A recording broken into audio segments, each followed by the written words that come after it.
The summer sun beat down mercilessly on Dust Creek, Texas, as Eleanor Briggs stood in the dirt with her wrists bound, listening to a man auction her life for grain. In 1875, desperation turned humans into commodities, and she was next. But when a tall cowboy stepped forward with eyes like steel and a voice steady as stone, everything changed. This is the story of how one man's conscience rewrote two destinies. Stay until the end and comment what city you're watching from. I want to see how far this story travels. The drought had been merciless that summer, the kind that stripped the land bare and exposed the raw bones of human nature beneath the veneer of civilization. In the small town of Dust Creek, Texas, located in the northern reaches of the state where the prairie met the edge of desperation, the year 1875 would be remembered not for rain or harvest, but for the day a woman was put up for sale in broad daylight, and the day a cowboy decided that some line should never be crossed, no matter how hungry a man might be. Eleanor Briggs had not imagined her life would come to this moment. 20 years old, copper-haired, with eyes the color of creek water in spring, back when creeks still had water, she stood in the dusty street outside Harmon's General Store with her wrists tied together with rough hemp rope. The fibers bit into her skin, leaving angry red marks that would fade in time, though the memory of this day never would. Her blue calico dress, once pristine and carefully pressed, now hung limp against her frame, darkened with dust and sweat, clinging to her thin shoulders like a shroud. The sun hammered down from a sky bleached white with heat, the kind of oppressive, suffocating warmth that made it hard to draw breath, that made every movement feel like wading through molasses. Around her the town had gathered, not everyone, but enough. Enough to bear witness, enough to make her humiliation complete. Thomas Dunley, the man who called himself her guardian, though he had no legal right to the title, stood beside her like a carnival barker, his voice carrying across the dusty square with the practiced enthusiasm of a man who had given up his shame long ago. He was 50-something, with a belly that spoke of better times and a face weathered by whiskey and poor decisions. His shirt, stained with sweat under the arms, stuck to his broad back as he gestured wildly at the assembled crowd. "Good people of Dust Creek," he shouted, his voice hoarse but determined, "I come before you today with a proposition. Times are hard, I know that, you know that, we all know that. This drought has taken everything from all of us, our crops, our cattle, our hope." A few men nodded, others shifted uncomfortably, unwilling to meet Eleanor's eyes but unable to look away entirely. "But I got something here that's worth more than gold in times like these," Dunley continued, placing a meaty hand on Eleanor's shoulder. She flinched at his touch, her jaw tightening, her gaze fixed on a point somewhere above the general store's sagging roof. "This here is Eleanor Briggs. Good stock, I assure you. She can read and write, was a school teacher back in Missouri before the hard times. She can cook, clean, sew, and she's strong despite appearances. She'll work hard for whoever takes her in." "You're talking about her like she's a horse," someone muttered from the crowd, a woman's voice, sharp with disapproval. "Times make us do things we wouldn't otherwise consider, Martha," Dunley shot back, irritation flashing across his features. "You've got 6 children at home and barely enough flour to last the week. Don't you dare judge me for trying to survive." The woman, Martha Jenkins, wife of the blacksmith, fell silent, though her lips pressed into a thin, angry line. Eleanor's mind drifted as Dunley continued his pitch, his words washing over her like the hot wind that stirred the dust devils at the edge of town. How had she come to this? The question repeated itself endlessly, a litany of disbelief and sorrow.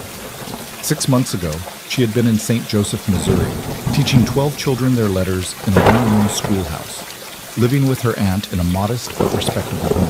Then the fever had come, scarlet fever, the doctor had called it, and within 2 weeks, her aunt was gone, leaving Eleanor alone with debts she couldn't pay, and a house that wasn't really hers. Thomas Dunley had appeared like a vulture circling carrion. He'd been a friend of her late uncle, he claimed, though Eleanor had never heard the man's name before. He'd offered to help settle her affairs, to give her safe passage to Texas where he had connections and opportunities. Desperate and grieving, Eleanor had accepted, not understanding until too late that Dunley's help came with strings attached. Strings that had become ropes, both figurative and literal. The journey south had been hard, traveling in a rattling wagon alongside Dunley and 2 other men whose names she'd never learned. who'd looked at her with eyes that made her skin crawl. They'd arrived in Dust Creek 3 weeks ago, and Dudley had installed her in a cramped room above the saloon, bringing her barely enough food to survive while he worked on arrangements. She tried to find honest work, but the town was too small, too poor, too desperate itself to take on a stranger with no family and no prospects. And then yesterday, Dunley had come to her room with the rope. 1 sack of grain. Dunley's voice cut through her reverie, sharp and insistent. That's all I'm asking, good people. 1 sack of grain, and she's yours. Think of it, a capable woman who can help with the house, the children, the crops. 1 sack of grain is nothing for what you're getting. Eleanor's eyes stung, though she refused to let tears fall. She would not give these people, these silent witnesses to her degradation, the satisfaction of seeing her break. Instead, she lifted her chin slightly, her gaze sweeping across the assembled crowd with as much dignity as she could muster. They were all there, the town's residents, or at least a representative sample. The shopkeepers and the farmers, the blacksmith and the barber, the saloon owner and the undertaker. Mrs. Henderson, the wife of the owner of Silver Ridge Ranch, stood near the back with her arms crossed, her expression unreadable. The sheriff, a tired-looking man named Garrett, who seemed older than his years, leaned against a post with his hat pulled low, making no move to intervene. Because what law was being broken, really? Eleanor wasn't a slave. Slavery had been abolished 10 years prior. But she also had no recourse, no power, no voice. In the brutal arithmetic of survival, she had become a commodity, her humanity reduced to a simple equation: 1 woman equals 1 sack of grain. Come now, Dunley pressed, desperation creeping into his voice as the silence stretched. Someone must need the help. Turner, what about you? You've got that big farm and only your wife to help. Surely a strong pair of hands would be worth a bit of grain.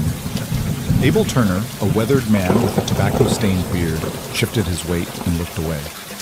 Got no grain to spare, Dunley. Barely got enough to see us through to next planting as it is. Someone then. Anyone. Dunley's voice rose, tinged now with panic. He'd clearly expected this to be easier, expected someone to step forward immediately. Eleanor wondered distantly what would happen if no one took the offer. Would he lower the price?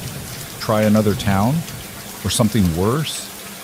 The crowd shuffled uncomfortably, a collective entity that wanted to disperse but couldn't quite muster the will to walk away.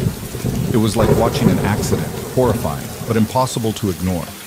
Then a voice cut through the tension, calm and steady as bedrock. I'll take her home. Every head turned as one toward the source of the voice. Eleanor's breath caught in her throat as she found herself looking at a man she hadn't noticed before, though he must have been there all along, standing at the edge of the crowd near the hitching post where several horses dozed in the heat. He was tall, well over 6 feet, with the kind of lean, muscular build that came from years of hard labor rather than excess. His hat was dusty and worn, pulled low enough to shadow his face, but even from a distance, Eleanor could see the sharp line of his jaw, the straight nose, the mouth set in a firm line. He wore a simple cotton shirt, dark with sweat at the collar and underarms, tucked into work-worn pants held up by suspenders. A bandana hung loose around his neck, and his boots were scuffed and practical. But it was his eyes that struck her, gray-blue, like storm clouds over the prairie, and filled with something that might have been anger, or sorrow, or perhaps both. They were fixed not on Dunley, but on Eleanor herself. And in that gaze, she saw something she hadn't expected. Recognition. Not of her specifically, but of what this moment represented. The man stepped forward, his boots thudding softly in the dust, moving with the unhurried confidence of someone accustomed to making decisions and standing by them. The crowd parted before him like water before the prow of a ship. Caleb Rourke, someone whispered. Foreman at Silver Ridge. Eleanor had heard the name but knew nothing about him except that Silver Ridge was one of the largest cattle operations in the region, and that its owner, James Henderson, commanded respect throughout the territory. Caleb stopped a few feet from where Eleanor stood, his gaze never leaving hers. Up close, she could see the fine lines at the corners of his eyes, the shadow of stubble along his jaw, the way his hands hung loose and ready at his sides. He couldn't have been much older than 30, but something in his bearing suggested he'd lived more than his years would indicate. What was that? Dunley sputtered, clearly thrown off balance by the interruption. You'll what? I said I'll take her home, Caleb repeated, his voice carrying easily without being loud. There was a quality to it, a kind of quiet authority that demanded attention. Cut those ropes off her and step aside. Dunley's face cycled through several expressions. Surprise, calculation, and finally, avarice. Well, now that's fine, just fine. But the price is 1 sack of grain, as I said. You got that, Rourke? Caleb's eyes finally left Eleanor's face, swinging to Dunley with an intensity that made the older man take an involuntary step backward. I'm not buying her. I'm taking her home because no human being should be standing here like this. Now cut those ropes. The sheriff straightened slightly, his hand moving to rest on the grip of his pistol, though he made no move to draw it. Now hold on, Caleb. I don't like this any more than you do, but Dunley here says she's in his care, and unless she objects, I object. Eleanor's voice surprised even herself, cracking slightly on the second word but gaining strength. I object to all of this. I never agreed to any of this. Mr. Dunley has no legal claim to me, no guardianship papers, no authority over me whatsoever. He offered me passage to Texas under false pretenses and has held me against my will ever since we arrived. A murmur rippled through the crowd, whispers exchanged behind raised hands. Dunley's face flushed an ugly red. That's a damn lie. I've been feeding you, housing you, and this is the thanks I get? Ungrateful girl, You should step aside, Caleb interjected, his voice dropping to something quieter but infinitely more dangerous. Right now, before this gets ugly. For a long moment, Dunley seemed to consider his options. He was bigger than Caleb, heavier, but there was something in the younger man's stance, a coiled readiness, a complete lack of fear, that apparently convinced him that pushing this confrontation would end poorly. His shoulders sagged slightly, and he made a dismissive gesture with one hand. Fine. Take her. She's more trouble than she's worth anyway. Eats too much, complains constantly, and enough. Caleb moved past Dunley as if he didn't exist, crossing the remaining distance to Eleanor in 3 long strides.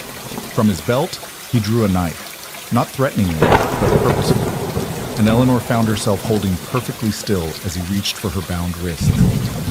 This might pull a bit, he said quietly, his voice meant only for her. Hold steady. She nodded, unable to find words, and watched as he slipped the blade between her wrists and the rope. He sawed carefully, mindful of her skin, and within seconds, the rope fell away, landing in the dust with a soft thump that seemed disproportionately loud in the sudden silence. Eleanor's hands sprang apart, and she immediately began rubbing at her wrists where the rope had left deep red grooves. The relief was immediate and overwhelming, and she felt her knees buckle slightly, her body suddenly weak now that the tension was broken. Caleb's hand shot out, steadying her with a gentle grip on her elbow. Easy now. When's the last time you ate? Yesterday morning, she whispered. Some bread. Not much. His jaw tightened, a muscle jumping beneath the stubble. He glanced toward the general store, then back to her. Can you ride? Yes. I can ride. Good. He turned to address the crowd, his voice rising. Anyone have a problem with what just happened? You can take it up with me. But I'm telling you right now, if I hear about anyone else trying to pull something like this in this town, there will be consequences. We're better than this. Or at least we should be. No one spoke. The sheriff nodded slowly, apparently satisfied that the situation had resolved itself without violence. Mrs. Henderson, Eleanor noticed, was smiling slightly, a look of approval on her weathered face. Caleb guided Eleanor toward his horse, a sturdy bay gelding with intelligent eyes and a patient demeanor. He untied the reins from the hitching post with one hand, keeping his other hand lightly on Eleanor's elbow, as if afraid she might collapse again. Wait, Dunley's voice rang out one more time, petulant now. She's got belongings at the saloon, clothes and such. I'll send someone for them, Caleb replied without turning around. You leave them be or you'll answer to me. He helped Eleanor up into the saddle with surprising gentleness, his hands on her waist just long enough to boost her up before he swung up behind her in one smooth motion. The horse shifted slightly under the double weight, but made no complaint.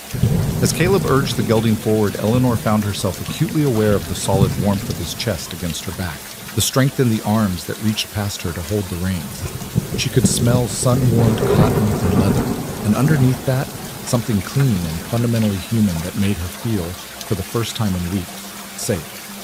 They rode slowly through town, past the watching faces, past the general store and the saloon, past the church with its white steeple and the schoolhouse that stood empty for summer. No one said a word. No one tried to stop them.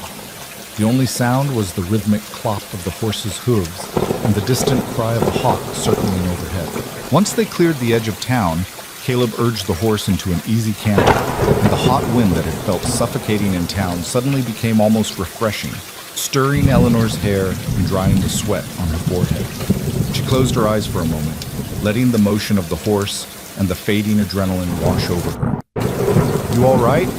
Caleb's voice rumbled from behind her, pitched low enough that it felt almost intimate. "I don't know," she answered honestly. "I think so. I can't quite believe what just happened." "Which part? The auction or the rescue?" "Both, all of it."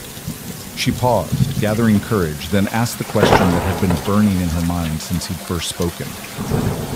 "Why did you do that? You don't know me. You don't owe me anything." For a long moment he didn't answer, and Eleanor wondered if perhaps she'd overstepped, if asking too many questions might make him reconsider his intervention. But then he spoke, his voice carrying a weight that suggested old wounds, old regrets.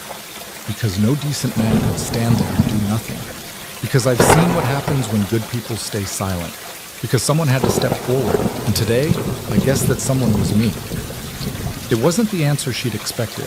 She'd half thought he might claim her for himself, might reveal that his rescue had strings attached just as Dunley's help had. But there was a sincerity in his words that made something tight in her chest begin to loosen. "Where are you taking me?" she asked after another stretch of silence, watching as the landscape rolled past them. Endless prairie grass turned brown by drought, the occasional twisted mesquite tree, a sky so vast and blue it seemed to swallow everything. "Silver Ridge Ranch," he replied, "about 8 miles north of town. Mr. and Mrs. Henderson own it. They're good people." "Mrs. Henderson will help you get settled, make sure you're fed, and have a proper place to sleep. You'll be safe there." "And then what?" The question came out smaller than she'd intended, tinged with the fear that had become her constant companion over the past weeks. "What happens after that?" She felt him shift slightly in the saddle behind her, felt the breath he drew before answering. "Then you decide what you want to do. You're free, Miss Briggs, truly free. You can stay at the ranch as long as you need to, or you can move on when you're ready. But you're not beholden to anyone, not to Dunley, not to me, not to anyone." The words were simple, but their import was staggering. Freedom. The concept felt almost foreign after weeks of being controlled, manipulated, threatened. Could it really be that simple? Could this stranger truly be offering her safety without expectation? "I don't understand," she whispered. Why would the Hendersons take in a stranger? What do you get out of this?" "Peace of mind," Caleb answered immediately. "The knowledge that we did the right thing. Isn't that enough?" Eleanor didn't know how to respond to that, so she fell silent, letting the miles pass beneath them as they rode north across the drought-stricken land. The sun had begun its slow descent toward the western horizon, painting the sky in shades of orange and gold. And despite everything, despite the trauma of the day, the uncertainty of her future, the ache in her wrists, and the hollow feeling in her stomach, she felt something she hadn't felt in a long time.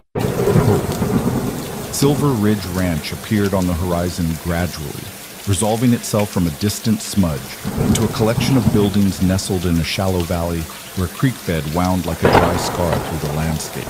There was a main house, 2 stories tall, with a wide porch wrapped around the front and sides, several barns and outbuildings, and a network of corrals where horses and a few head of cattle milled about in the golden afternoon light.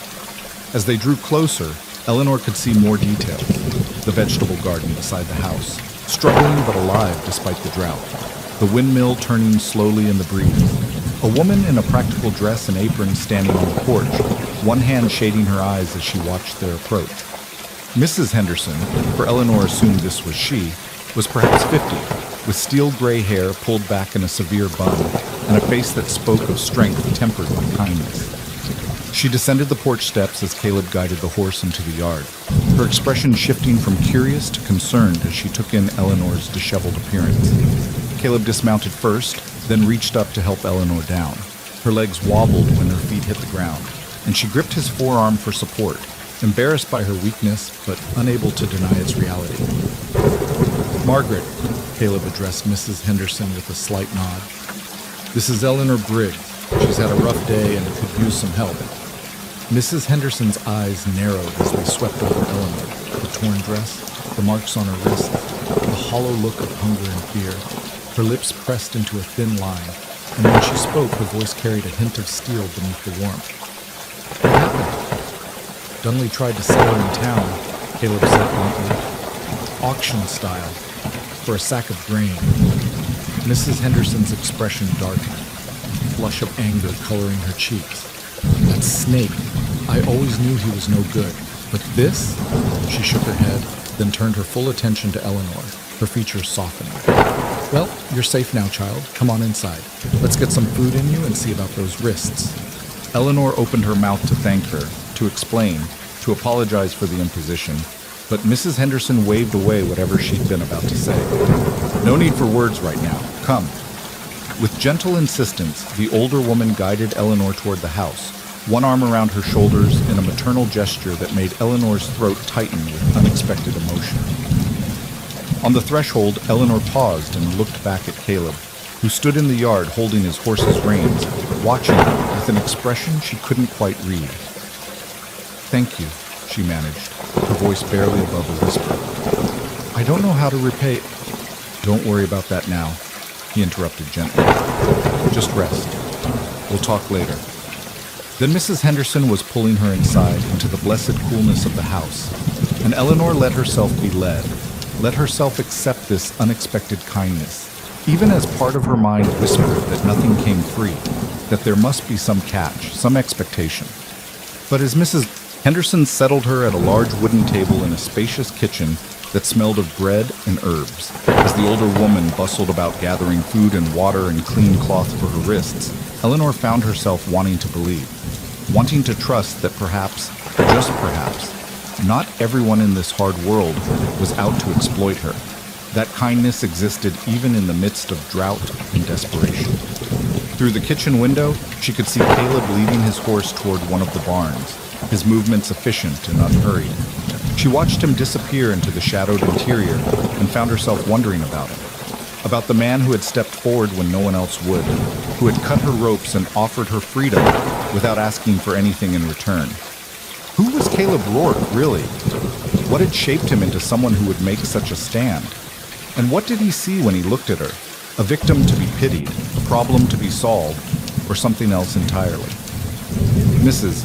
Henderson set a bowl of thick beef stew in front of her, along with a chunk of fresh bread and a glass of cold water drawn from the well. "Eat slowly," she cautioned. "Your stomach won't be used to it." Eleanor nodded, picking up the spoon with trembling fingers. The first bite was heaven, rich and savory, vegetables and meat in a thick gravy that seemed to warm her from the inside out. She forced herself to eat slowly as instructed, though her body wanted to devour the entire bowl in seconds. As she ate, Mrs. Henderson cleaned and bandaged her wrists with practiced efficiency, her touch gentle but sure. "These will heal quickly enough," she murmured. "No permanent damage, though you'll have some soreness for a few days." "Thank you," Eleanor whispered. "You're very kind." "Kindness has nothing to do with it," Mrs. Henderson replied firmly. "This is simple human decency. What Dunley did, what he tried to do, was unconscionable. You'll stay here as long as you need, and we'll figure out the rest as we go." Eleanor felt tears prick at her eyes for the first time since this whole ordeal had begun. "I can work," she said quickly. "I don't want to be a burden. I can cook, clean, teach if there are children who need it. I'll earn my keep, I promise." Mrs. Henderson's expression softened, and she reached out to tuck a strand of copper hair behind Eleanor's ear with surprising tenderness. "Hush now. There'll be time enough to worry about work later. For now, just focus on healing. God knows you've been through enough." The words broke something loose inside Eleanor, and suddenly the tears she'd been holding back all day came flooding out, silent and overwhelming.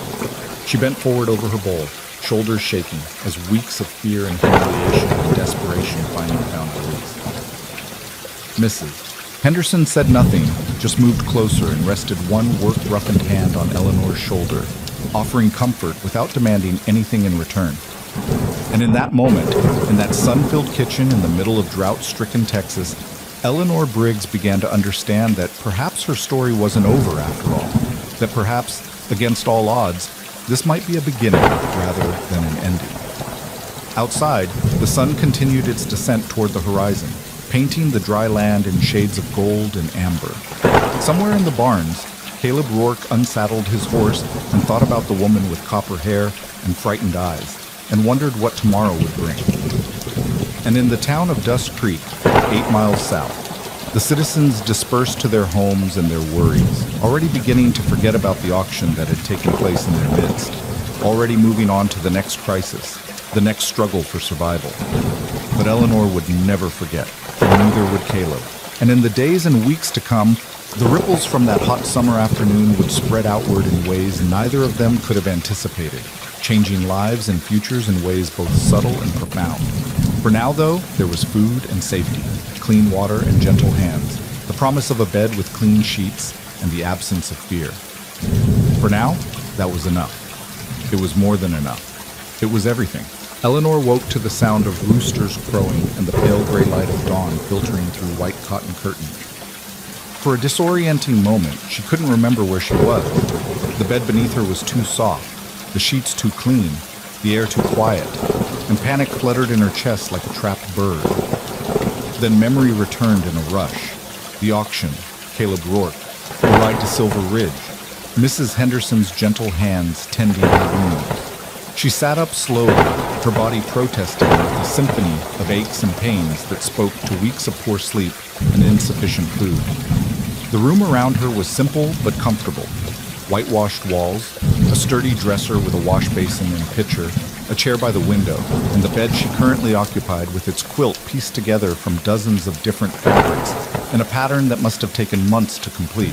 Someone had laid out a clean dress on the chair, pale green cotton, that looked about her size, along with fresh undergarments and a pair of simple shoes. The kindness of it made her throat tight. She rose and crossed to the wash basin, pouring water from the pitcher and splashing her face, gasping slightly at the cold shock of it. In the small mirror hung above the dresser, she studied her reflection, copper hair tangled and wild, face too thin, shadows like bruises under her eyes. She looked like what she was, a woman who had been surviving rather than living, who had forgotten what it felt like to be treated as human rather than burden. But her eyes, she noticed, looked different this morning, less haunted. The constant edge of fear that had become her baseline had softened, replaced by something that might almost be hope. She dressed quickly in the borrowed clothes, which fit reasonably well, though the dress was slightly loose in the waist. Her own blue calico lay draped over the chair's arm, and she could see where Mrs. Henderson had attempted to clean it, though the dust and sweat stains had proven too stubborn to fully remove. Evidence of yesterday, permanent and indelible. Voices drifted up from below, the low murmur of conversation, the clatter of dishes, the smell of coffee and bacon that made her stomach growl with sudden, fierce hunger. Eleanor took a deep breath, smoothed her hair as best she could with her fingers, and made her way down the narrow staircase toward the kitchen. The scene that greeted her was one of comfortable domesticity. Mrs. Henderson stood at the stove, flipping bacon in a large cast-iron skillet, while a man Eleanor hadn't met yet sat at the table reading a newspaper, his reading glasses perched on the end of his nose. He was perhaps 55, with a full beard going gray, and the weathered look of someone who spent most of his time abroad. This would be James Henderson, she surmised, owner of Silver Ridge Ranch. Both looked up as she entered, and Mrs. Henderson's face broke into a warm smile. "There you are, dear. I was wondering if you'd sleep through breakfast. Come, sit. You must be starving." "I don't want to impose," Eleanor began, but Mr. Henderson cut her off with a wave of his hand. "Nonsense. Margaret, get the girl some coffee. She looks like she needs it." His voice was gruff but not unkind, and his eyes held the same shrewd assessment Eleanor had noticed in his wife. "I'm James Henderson. You met my wife yesterday, though I imagine things were a bit overwhelming." "Eleanor Briggs," she replied, moving hesitantly toward the table. "And yes, sir. Thank you for taking me in. I promise I won't be a burden. I can work. I'm good with—" "We'll get to all that," Mrs. Henderson interrupted gently, setting a cup of steaming coffee in front of her. "First you eat, then we talk. That's the order of things in this house."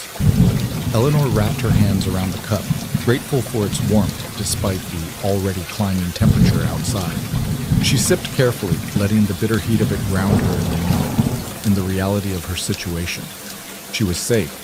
She was fed. She was, for the first time in weeks, among people who seemed to genuinely care about her welfare without expecting anything immediate in return. Mrs. Henderson began loading a plate with bacon, eggs, and thick slices of bread toasted golden brown. She set it before Eleanor with a look that brooked no argument. "Eat." Eleanor ate, forcing herself to pace despite the urgency of her hunger. Across the table, Mr. Henderson folded his newspaper and studied her with the kind of direct gaze that missed nothing. "Caleb told us what happened in town yesterday," he said without preamble. "That business with Dunley. Disgusting affair, if you ask me. The man should be horsewhipped." "James, this mesa," Henderson said warningly, but her husband shook his head. "No, Margaret, it needs saying. Miss Briggs deserves to know where we stand on the matter." He turned back to Eleanor. "What Dunley tried to do was wrong. Period. No qualifications, no excuses. You're welcome here as long as you need, and if that son of a bitch shows his face on my property, I'll shoot him for trespassing." The vehemence in his voice startled Eleanor, but it also reassured her in a way nothing else could have. These people weren't just offering empty charity. They were genuinely angry on her behalf, genuinely committed to protecting her. "Thank you," she managed to wrangle a lump in her throat. "I don't know what I would have done if Mr. Rourke hadn't stepped in." "Caleb's a good man," Mrs. Henderson said, returning to her position at the stove. "Best foreman we've ever had, and believe me, we've had a few over the years. He's got a strong sense of right and wrong, that one." Doesn't always make him easy to work with. He's got opinions, and he's not shy about sharing them. But you want someone like that on your side when things get difficult. "Where is he now?" Eleanor asked, then immediately worried she'd been too forward, too interested. But Mrs. Henderson just smiled. "Out with the hands, checking the creek beds. We're hoping for water, though honestly, I think we're all just going through the motions at this point. This drought has been going on so long, I've half forgotten what rain looks like." She paused, her expression softening. "He'll be back for lunch, I expect. The men always are. I make sure they eat properly, at least." The morning passed in a gentle rhythm that felt almost surreal to Eleanor after weeks of tension and fear. Mrs. Henderson kept her occupied with small tasks, shelling peas, folding laundry, polishing silver, work that was companionable rather than demanding, that allowed for conversation without requiring it. The older woman spoke of the ranch, of the drought's impact, of the careful management required to keep cattle alive when water was scarce and grass scarcer still. "We've had to sell off nearly half the herd," she explained as they worked side by side at the kitchen table, Eleanor's hands moving automatically through the familiar motion of splitting pea pod. "Can't sustain them all, not with the water situation what it is. James hates it. Every cow sold is money lost and years of breeding work undone. But there's no choice. You do what you have to do to survive." "That seems to be the theme of these times," Eleanor said quietly. "Everyone doing what they have to do." Mrs. Henderson's hands stilled in their work, and she looked at Eleanor with eyes that held deep understanding. "There's a difference between survival and cruelty, though. Dunley crossed a line that should never be crossed. Some things you don't do, no matter how hard times get. Some lines you don't cross." Before Eleanor could respond, the sound of boots on the porch announced someone's arrival. The kitchen door swung open, and Caleb Rourke stepped inside, pulling off his hat and running one hand through dark hair damp with sweat. His eyes found Eleanor immediately, a quick assessing look that seemed to take in everything about her current state. The clean dress, the better color in her face, the calmer set of her shoulders. "Mrs. Henderson," he acknowledged with a slight nod. Then to Eleanor, "Miss Briggs, you look better." "I feel better," she replied, aware that her heart had picked up its pace for reasons she didn't want to examine too closely. In the clear light of day, she could see him more clearly than she had yesterday. The strong planes of his face, the gray-blue eyes that seemed to hold depths she couldn't fathom, the way he moved with unconscious grace despite obvious fatigue. "Thanks to everyone's kindness. You're staying, then?" It was phrased as a question, but something in his tone suggested he already knew the answer, or at least hoped for a particular response. If Mrs. Henderson will have me, yes, at least until I can figure out what comes next. Good. The single word carried weight beyond its simple meaning. He turned to Mrs. Henderson. The South Creek bed is completely dry. Not even mud anymore, just cracked earth. We'll need to move the remaining cattle to the north pasture, see if we can make the water there stretch a bit further. Mrs. Henderson sighed, the sound heavy with worry. How much longer can we hold out? A month? Maybe 6 weeks if we're careful. Caleb's expression was grim. After that, we'll need rain, or we'll be selling off more than cattle. The horses will have to go too, all but the essentials. The conversation shifted to ranch business, technical details about water management and cattle rotation that Eleanor only partially understood. She continued her work with the peas, content to listen, to absorb the rhythms of this place that had become her unexpected sanctuary. But she was acutely aware of Caleb's presence in the room, of the way he occasionally glanced in her direction, as if to reassure himself she was real, that yesterday's intervention hadn't been some fever dream born of heat and desperation. When lunch was served, thick sandwiches and cold tea, more ranch hands filtered in. 6 men in varying stages of dusty exhaustion who nodded politely to Eleanor but were too tired and hungry to do more than eat efficiently and return to their work. Caleb remained after they left, accepting a second glass of tea and settling into a chair across from where Eleanor had returned to shelling peas. "How are your wrists?" he asked, his voice pitched low enough that it felt like a private conversation despite Mrs. Henderson's presence at the sink. Eleanor held up her hands, displaying the neat bandages. "Sore, but healing. But Mrs. Henderson says they'll be fine in a few days." "Good. That's good." He seemed to struggle with something, his jaw working as if chewing on words he wasn't sure how to say. Finally, "I wanted to apologize." Eleanor's hands stilled. Apologize? For what? For not stepping in sooner, for letting it get as far as it did before I... He broke off, shaking his head. "I was in town for supplies. Arrived maybe 10 minutes before I spoke up. But those 10 minutes, watching you stand there while Dunley..." His hands clenched on the table. "I should have moved faster." "You moved fast enough," Eleanor said firmly, surprised by the conviction in her own voice. "You stepped forward when no one else would. You cut my ropes and brought me here. I don't know what kind of timeline you think you failed, but from where I was standing, your timing was perfect." Their eyes met across the table, and something passed between them. A recognition, an understanding, a connection that Eleanor couldn't quite name but felt nonetheless, solid and real as the wooden table between them. "Miss Briggs," he began, then stopped. "Eleanor, may I call you Eleanor?" "Yes, and I'll call you Caleb, if that's all right." "It's all right." The corner of his mouth lifted in what might have been the beginning of a smile. "I wanted to explain something about why I did what I did yesterday." Eleanor waited, her hands forgotten in the bowl of peas, her full attention on the man across from her. Caleb looked down at his hands, studying them as if they held answers to questions he hadn't yet asked. When he spoke, his voice was quiet, heavy with old regret. 3 years ago, I was passing through a town in New Mexico territory. Not much different from Dust Creek. Small, poor, everybody struggling. And I saw something similar to what happened yesterday. A man trying to sell his daughter to settle a debt. She was younger than you, maybe 16, and she was crying, begging people to help her. He paused, his jaw tight. I was just passing through. Told myself it wasn't my business, wasn't my problem. Told myself that if I got involved, I'd just make things worse, that I didn't know the full situation, so I rode on. Bought my supplies and left town, and I've regretted it every day since. Eleanor's chest ached with sympathy and understanding. You don't know what happened to her. No, and that's the worst part, not knowing. Did someone help her? Did her father go through with it? Did she end up in a situation worse than she was already in?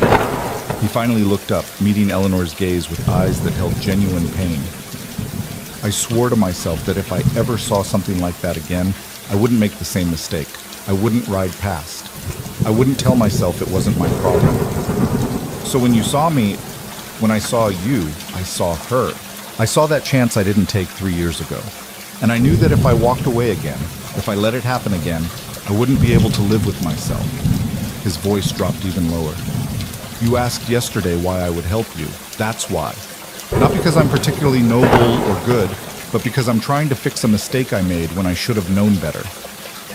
Eleanor absorbed this, understanding now the fierce determination she'd seen in him yesterday, the absolute conviction that had allowed him to stand against a whole town's silent complicity. You did fix it, she said softly. Maybe not the mistake from 3 years ago. That's done and gone. But you fixed yesterday. You fixed my yesterday. And that matters, Caleb. That matters more than you know. The moment stretched between them and waited with significance until Mrs. Henderson's voice broke the spell. Caleb Rourke, are you going to sit there all afternoon, or do you have cattle to manage? Caleb stood abruptly, nearly knocking over his chair, and Eleanor could see the faint color rising in his neck above his collar. Right, yes, cattle. I should...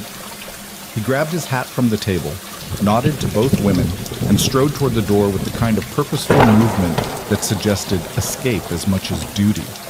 At the threshold, he paused and looked back at Eleanor. I'm glad you're here. I'm glad you're safe. Then he was gone, the door swinging shut behind him, leaving Eleanor staring after him with her heart doing complicated things in her chest that she absolutely did not have time or energy to analyze. Mrs. Henderson made a small sound that might have been amusement. That boy, she said, shaking her head. Heart like a compass, always pointing toward what's right, but absolutely hopeless at saying what he means.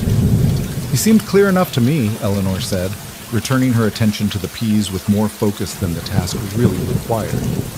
Did he now? The older woman's tone was knowing, amused. Well, that's interesting. Eleanor chose not to respond to that, but she could feel the heat in her own cheeks and knew Mrs. Henderson noticed. The afternoon wore on in comfortable productivity, and if Eleanor found her thoughts drifting repeatedly to gray-blue eyes and quiet conviction, well, that was nobody's business but her own. The days that followed developed their own rhythm, a pattern that Eleanor gradually found herself settling into with surprising ease.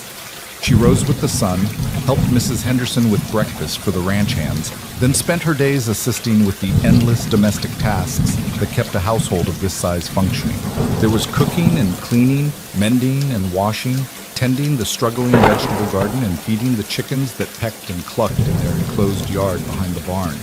It was honest work, satisfying in its tangible results, and Eleanor threw herself into it with determination born of genuine gratitude and a need to prove her worth. She would earn her place here, would make herself useful enough that her presence became asset rather than burden. But more than the work, it was the people who slowly drew her out of the protective shell she'd built during her weeks with Dunley. Mr. Henderson, gruff and practical, who nevertheless took time to show her the ranch accounts one evening and asked her opinion on the figures, clearly pleased when her Missouri school teacher's education proved useful. Mrs. Henderson, warm and motherly, who seemed to understand without being told when Eleanor needed company and when she needed solitude. And Caleb, who appeared at mealtimes with the other hands, but somehow always ended up near Eleanor, passing her bread or asking her to pass the salt, small exchanges that felt weighted with significance. Caleb, who she sometimes caught watching her from across the yard as she hung laundry or tended the garden, his expression unreadable but intent. Caleb, who kept a respectful distance, but whose presence she'd become acutely aware of, as if some internal compass had been calibrated to track his movements around the ranch. A week after her arrival, Eleanor was in the garden at twilight, trying to coax life from the struggling tomato plants, when his shadow fell across her work. She looked up to find him standing at the garden gate, hat in hand, looking oddly uncertain for a man who carried himself with such natural authority. Evening, he said. Evening. She sat back on her heels, brushing dirt from her hands. Is something wrong? No, nothing's wrong. He seemed to struggle with himself, then apparently made a decision. Would you like to take a walk before it gets full dark? I thought maybe you'd like to see more of the ranch. Eleanor's heart did that complicated flutter thing again, but she kept her voice steady. I'd like that. Let me wash my hands. 5 minutes later, they were walking side by side along the dusty path that led away from the main house toward the northern pastures, the sunset painting the sky in brilliant shades of orange and pink that seemed almost obscene in their beauty against the parched landscape. They walked in silence for a while, not uncomfortable, but searching, each waiting for the other to speak first. Finally, Eleanor broke the quiet. "Mrs. Henderson told me you've been foreman here for 5 years. That's a long time." "It is," Caleb agreed. "Longest I've stayed anywhere since I left home at 17. The Hendersons are good people to work for. Fair, honest, treat their people right. Hard to find that combination." "Where's home?" "Originally, I mean." "Colorado Territory. Small town called Silver Creek, ironically enough. My father was a mining engineer, mother was a seamstress. 3 sisters, all younger." A ghost of a smile crossed his face. "They're all married now, have families of their own. I get letters sometimes, though not as often as I probably should." "Do you miss them?" He considered this. "Sometimes, but I was never much for staying in one place when I was younger. Had to see what was over the next hill, around the next bend. Drove my mother crazy." His expression grew more serious. "After that incident I told you about in New Mexico, though, I realized I needed to put down roots somewhere. Needed to be part of something, responsible to people. The Hendersons gave me that opportunity." They'd reached a fence line where a few cattle grazed in the dimming light, their dark shapes solid against the fading sky. Eleanor leaned against the fence rail, acutely aware of Caleb standing close beside her, close enough that she could feel the warmth radiating from him in the cooling evening air. "What about you?" he asked. "Mrs. Henderson said you were a teacher in Missouri. What brought you to Texas?" So Eleanor told him, the words coming easier than she'd expected, about her aunt's death, about Dunley's false promises, about the gradual realization that she'd traded one kind of trap for another. Caleb listened without interrupting, his attention complete and focused in a way that made her feel truly heard, truly seen. "I keep thinking about what might have happened if you hadn't been there that day," she said quietly when she finished. "If no one had stepped forward, where I'd be now." "Don't," Caleb said firmly. "Don't go down that road. You can't live in the might-have-beens. Trust me, I've tried, and it'll eat you alive." Speaking from experience? Always. He turned to face her more fully, and in the dimming light, his features were softened, made somehow more vulnerable. "Eleanor, I need you to understand something. When I brought you here, it was because it was the right thing to do. Nothing more than that. I'm not expecting... I don't want you to feel like you owe me anything, or like there are strings attached to your being here." "I know that," Eleanor said, and was surprised to realize she meant it. "I did wonder at first. Everyone wants something. That's what I learned from Dunley. But you've never treated me like anything other than a person deserving of basic decency. Neither have the Hendersons. It's unusual and precious. It shouldn't be unusual. It should be normal." "Should be, yes, but isn't." She studied his face in the fading light. This man who had stepped forward when others stepped back, who carried old regrets like stones in his pockets and tried to make amends through action rather than words. "Can I ask you something?" "Anything." "That girl in New Mexico, the one you didn't help, do you think you would have stepped in if it had been a boy? A man?" The question clearly surprised him. He frowned, thinking. I don't know. Maybe not. No, probably not." He looked troubled by this realization. "Then maybe part of what you're trying to fix isn't just that you didn't help, but that you didn't see a person first. You saw a girl, someone who should have been able to ask men for help. And when that failed, you saw it as their failure rather than your opportunity." Caleb absorbed this in silence, and Eleanor worried she'd overstepped, had pushed too hard into territory that wasn't hers to explore. But then he nodded slowly. "You're right. I didn't think of it that way, but you're absolutely right. I saw her as someone else's responsibility, her father's, or the men in that town who knew her family. It never occurred to me that I could just help, that it could be that simple. And now? Now I know better. Now I understand that if you see something wrong and you have the power to change it, you're responsible for that choice. Doesn't matter if it's your business or not. Doesn't matter if it's convenient. You either stand up or you don't. And which one you choose says everything about who you are." They stood in companionable silence as full darkness fell and the first stars began to appear, distant and bright in the vast Texas sky.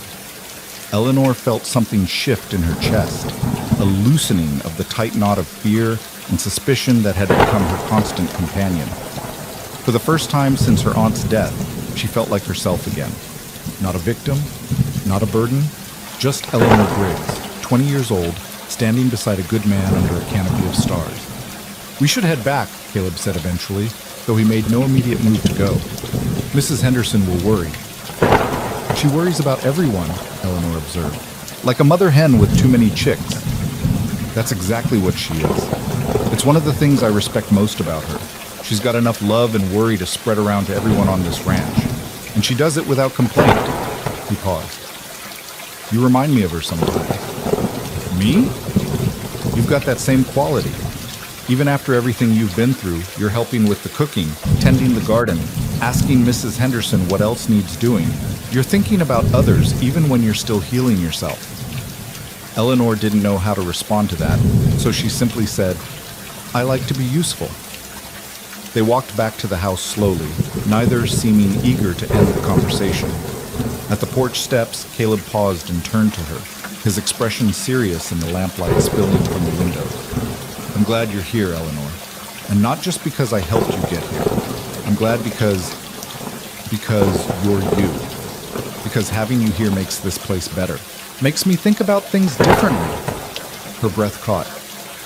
"Caleb, I'm not saying this right," he interrupted, frustration creeping into his voice. I don't want you to think I'm expecting anything. I just wanted you to know that your presence matters, that you matter." Eleanor's heart was pounding now, her palms damp despite the cooling air. "You matter too," she said quietly. "To me. You matter to me." The words hung between them, simple but weighted with meaning neither was quite ready to fully acknowledge. Caleb's hand lifted as if to touch her face, then dropped back to his side, propriety warring with desire. "Good night, Eleanor," he finally said, his voice rough. "Good night, Caleb." She watched him walk toward the bunkhouse where the hand slept, his figure gradually swallowed by darkness. Only when he disappeared completely did she turn and go inside, where Mrs. Henderson was waiting with knowing eyes and a small, satisfied smile. "Pleasant walk?" the older woman asked innocently. "Very," Eleanor replied, unable to keep the matching smile from her own face.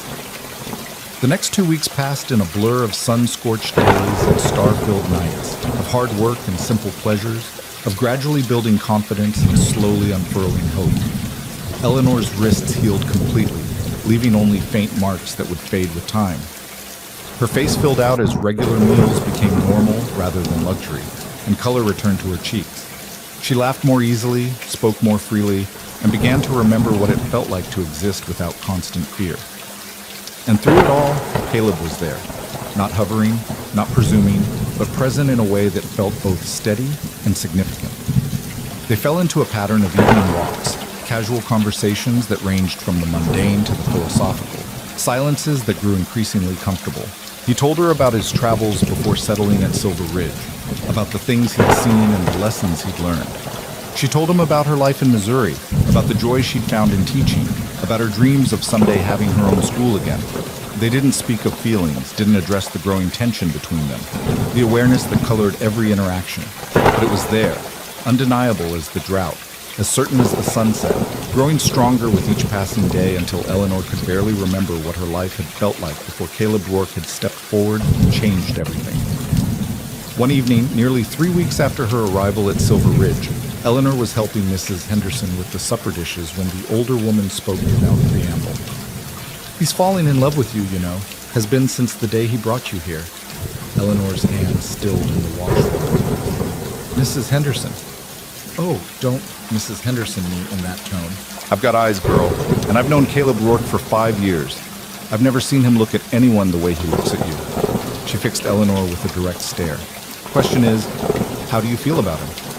Eleanor's first instinct was to deflect, to claim she hadn't thought about it, but the lie stuck in her throat. Mrs. Henderson deserved honesty, and more than that, Eleanor deserved to be honest with herself. "I think," she said slowly, carefully, that I'm terrified.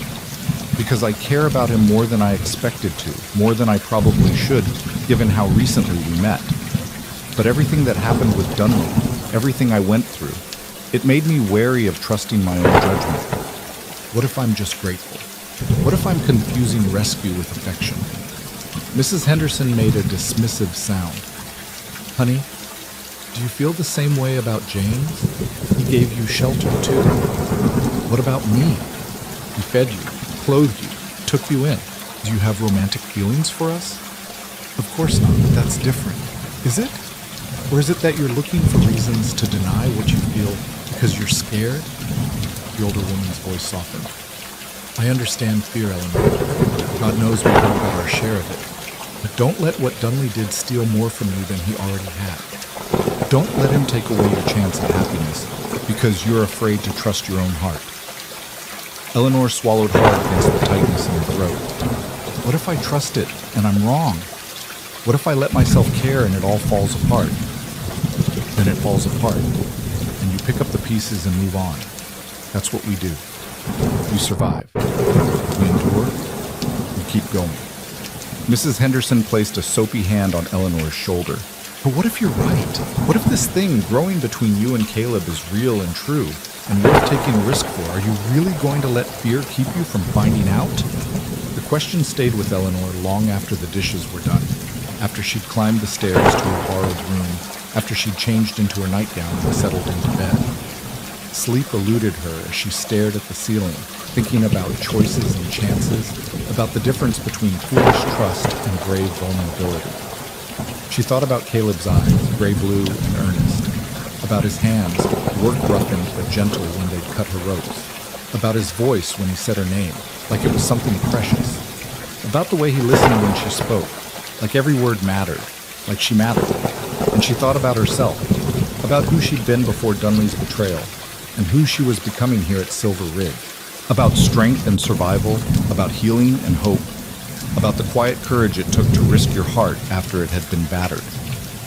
By the time dawn broke, Eleanor had made a decision. She didn't know if it was the right one. Maybe nobody ever knew for certain, but it was hers, made freely and consciously, and that felt like a kind of victory in itself. She was going to trust herself. She was going to trust Caleb, and she was going to see where this path led, even if it scared her, even if the outcome was uncertain. Because Mrs. Henderson was right. Dunley had taken enough from her already. He didn't get to take this too. The morning after Eleanor's sleepless night of revelation, she found Caleb in the barn repairing a broken saddle, his hands moving with the practiced efficiency of someone who'd performed the task 1,000 times before. Sunlight slanted through the open doors, catching dust motes in the air and painting everything in shades of gold. He looked up as her shadow fell across his work, and something in his expression shifted when he saw her face. A wariness mixed with hope that told her he sensed this moment was different somehow, that whatever came next would matter. "Morning," he said, setting down the leather strap and all. "You're up early." "Couldn't sleep." Eleanor moved closer, her heart hammering against her ribs, but her steps steady. She'd made her decision in the dark hours before dawn, and now in the clear morning light, she found her resolve hadn't wavered. "Caleb, can we talk? Really talk?" His eyes searched her face, reading something there that made him stand, giving her his full attention. "Of course. What's on your mind?" Eleanor took a breath, gathering her courage. "I've been thinking about what you said, about not expecting anything from me, about how I'm not beholden to you, and I appreciate that more than I can express. But there's something I need you to understand." She moved to the barn door, looking out at the sun-baked ranch spreading before them, at the life she was building here, brick by careful brick.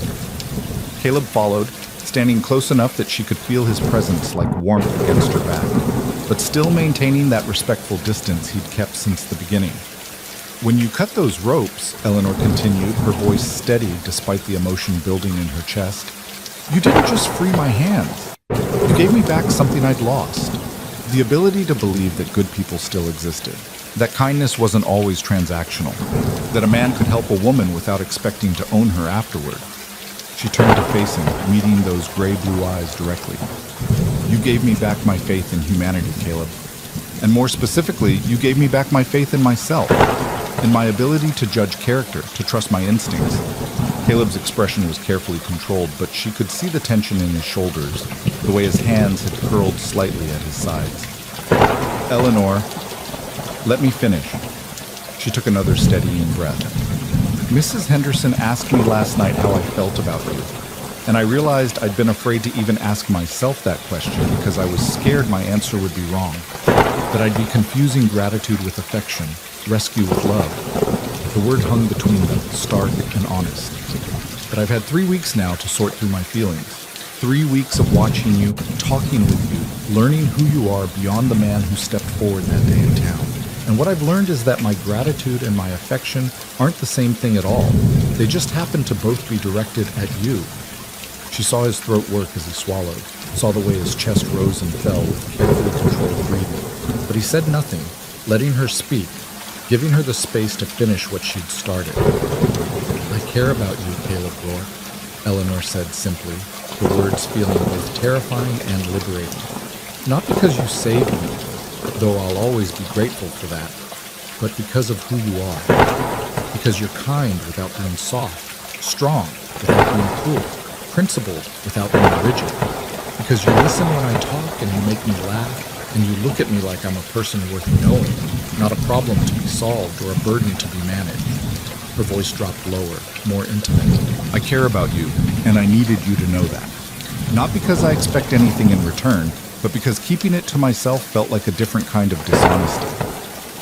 The silence that followed stretched between them like a physical thing, waited and waiting. Eleanor's heart was pounding so hard she was certain Caleb must be able to hear it. She'd laid herself bare, made herself vulnerable in a way she hadn't dared since before Dunley's betrayal, and now she could only wait to see how he would respond. When Caleb finally spoke, his voice was rough with emotion barely contained. Eleanor, He stopped, seemed to struggle with himself, then stepped closer, close enough now that she had to tilt her head back to maintain eye contact. I've been trying so hard to do the right thing, to keep my distance, to make sure you felt safe, to never take advantage of what you've been through. But the truth is, keeping that distance has been the hardest thing I've ever done. His hand lifted, hesitated, then gently cupped her cheek, his palm warm and slightly rough against her skin. Eleanor leaned into the touch instinctively, her eyes fluttering closed for just a moment, the simple rightness of it. I think about you constantly, Caleb continued, his thumb brushing softly across her cheekbone. I wake up thinking about whether you slept well. I spend my days finding excuses to come back to the house, hoping I'll catch a glimpse of you. I lie awake at night remembering things you said, the way you laugh, the little crease that appears between your eyebrows when you're concentrating. He gave a short, self-deprecating laugh. I'm gone on you, Eleanor Brigg. Have been since that first evening walk when you called me out for only seeing that girl in New Mexico as someone's daughter, instead of as a person in her own right. You're brilliant and brave and beautiful, and spending time with you has become the best part of my day. Eleanor's breath caught, her hand lifting to cover his where it still rested against her face. Then why the distance? Why all the careful propriety? Because I was terrified, Caleb admitted. Terrified that if I pushed too fast or came on too strong, you'd feel obligated. That you'd say yes because you felt you owed me, not because you actually wanted to. The last thing I ever wanted was for you to feel trapped again, even in a gilded cage of kindness. His eyes searched hers with an intensity that made her feel seen down to her soul.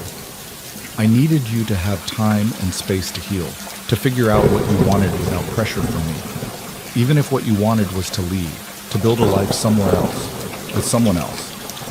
I don't want someone else, Eleanor said firmly. I want you. Not because you saved me, but because of every moment since. Because you gave me space when I needed it, and presence when I craved it. Because you see me as whole and capable, even when I feel broken and lost. She moved closer still, until barely a breath separated them. I want to see where this goes, Caleb. I want to stop pretending there's nothing between us and actually explore what there could be. Are you sure? His voice was barely above a whisper now, his free hand coming to rest lightly on her waist. Because once we cross this line, I'm not going to be able to go back. I'm already in too deep as it is. I'm sure. Eleanor rose up on her toes, bringing her face level with his. So close she could see the darker ring around his irises, could count the individual whiskers along his jaw. I'm terrified and uncertain and still healing from everything that happened, but I'm sure about this. About you. About us. The kiss, when it finally came, was gentle and questioning, a soft press of lips that asked permission even as it granted it. Eleanor felt something unfurl in her chest, a tight knot of fear and doubt loosening under the tenderness of Caleb's touch.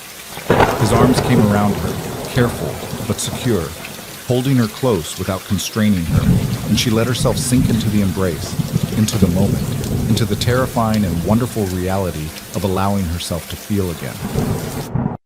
When they finally broke apart, both slightly breathless, Caleb rested his forehead against hers, his eyes closed, a smile playing at the corners of his mouth. "Well," he said softly, "that was worth the wait." Eleanor laughed, the sound surprising her with its ease and joy. "Just 3 weeks, Caleb. Hardly an eternity." Felt like one. He pulled back just far enough to look at her properly, his hand still resting on her waist.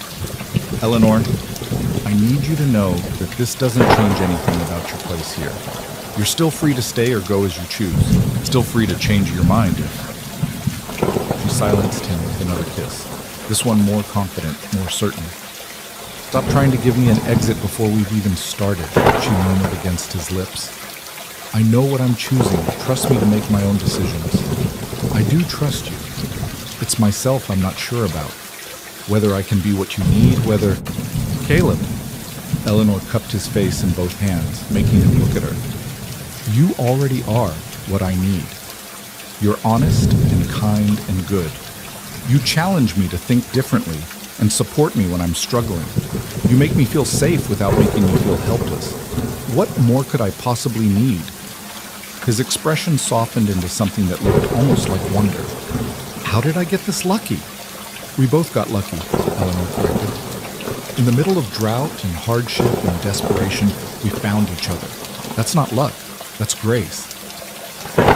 They stood there in the barn doorway, wrapped in each other's arms as the morning sun climbed higher and the ranch began to stir with the day's activities.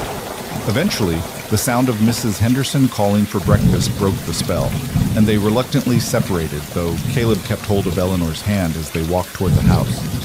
"She's going to give us that knowing look," Eleanor predicted, fighting back a smile.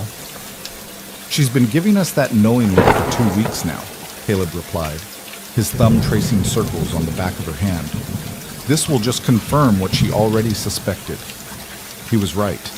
The moment they entered the kitchen together, Mrs. Henderson took one look at their linked hands and their matched expressions of quiet happiness, and her face broke into a triumphant grin. "Well, it's about time," she announced to the room at large.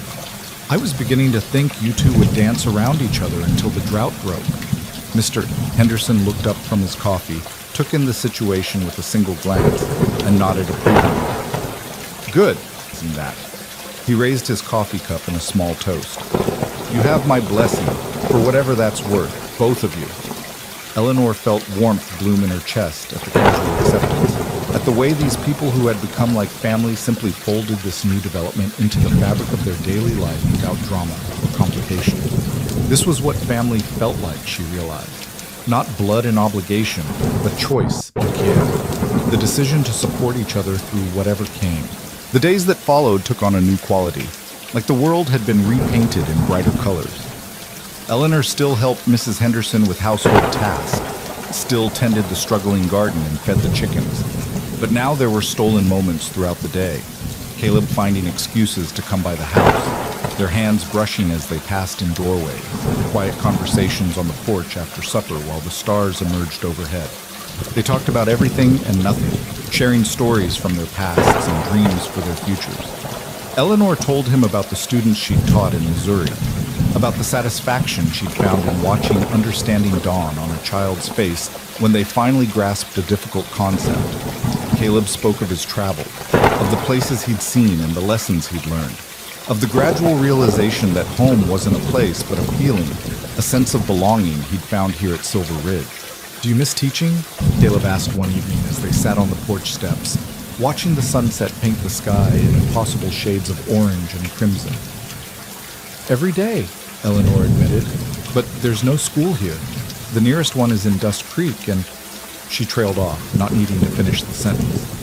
The memory of that town square, of standing with bound wrists while people looked away, was still too fresh to imagine herself returning there regularly. What if you started your own school here? Caleb suggested. There are families scattered throughout the area, plenty of children who need education. You could teach here at the ranch. We've got that storage building by the north barn that's barely used. It could be converted easily enough. Eleanor turned to look at him, surprise and hope warring in her expression. Do you really think that's possible? Why not? We've got the space, and God knows the children around here need a teacher.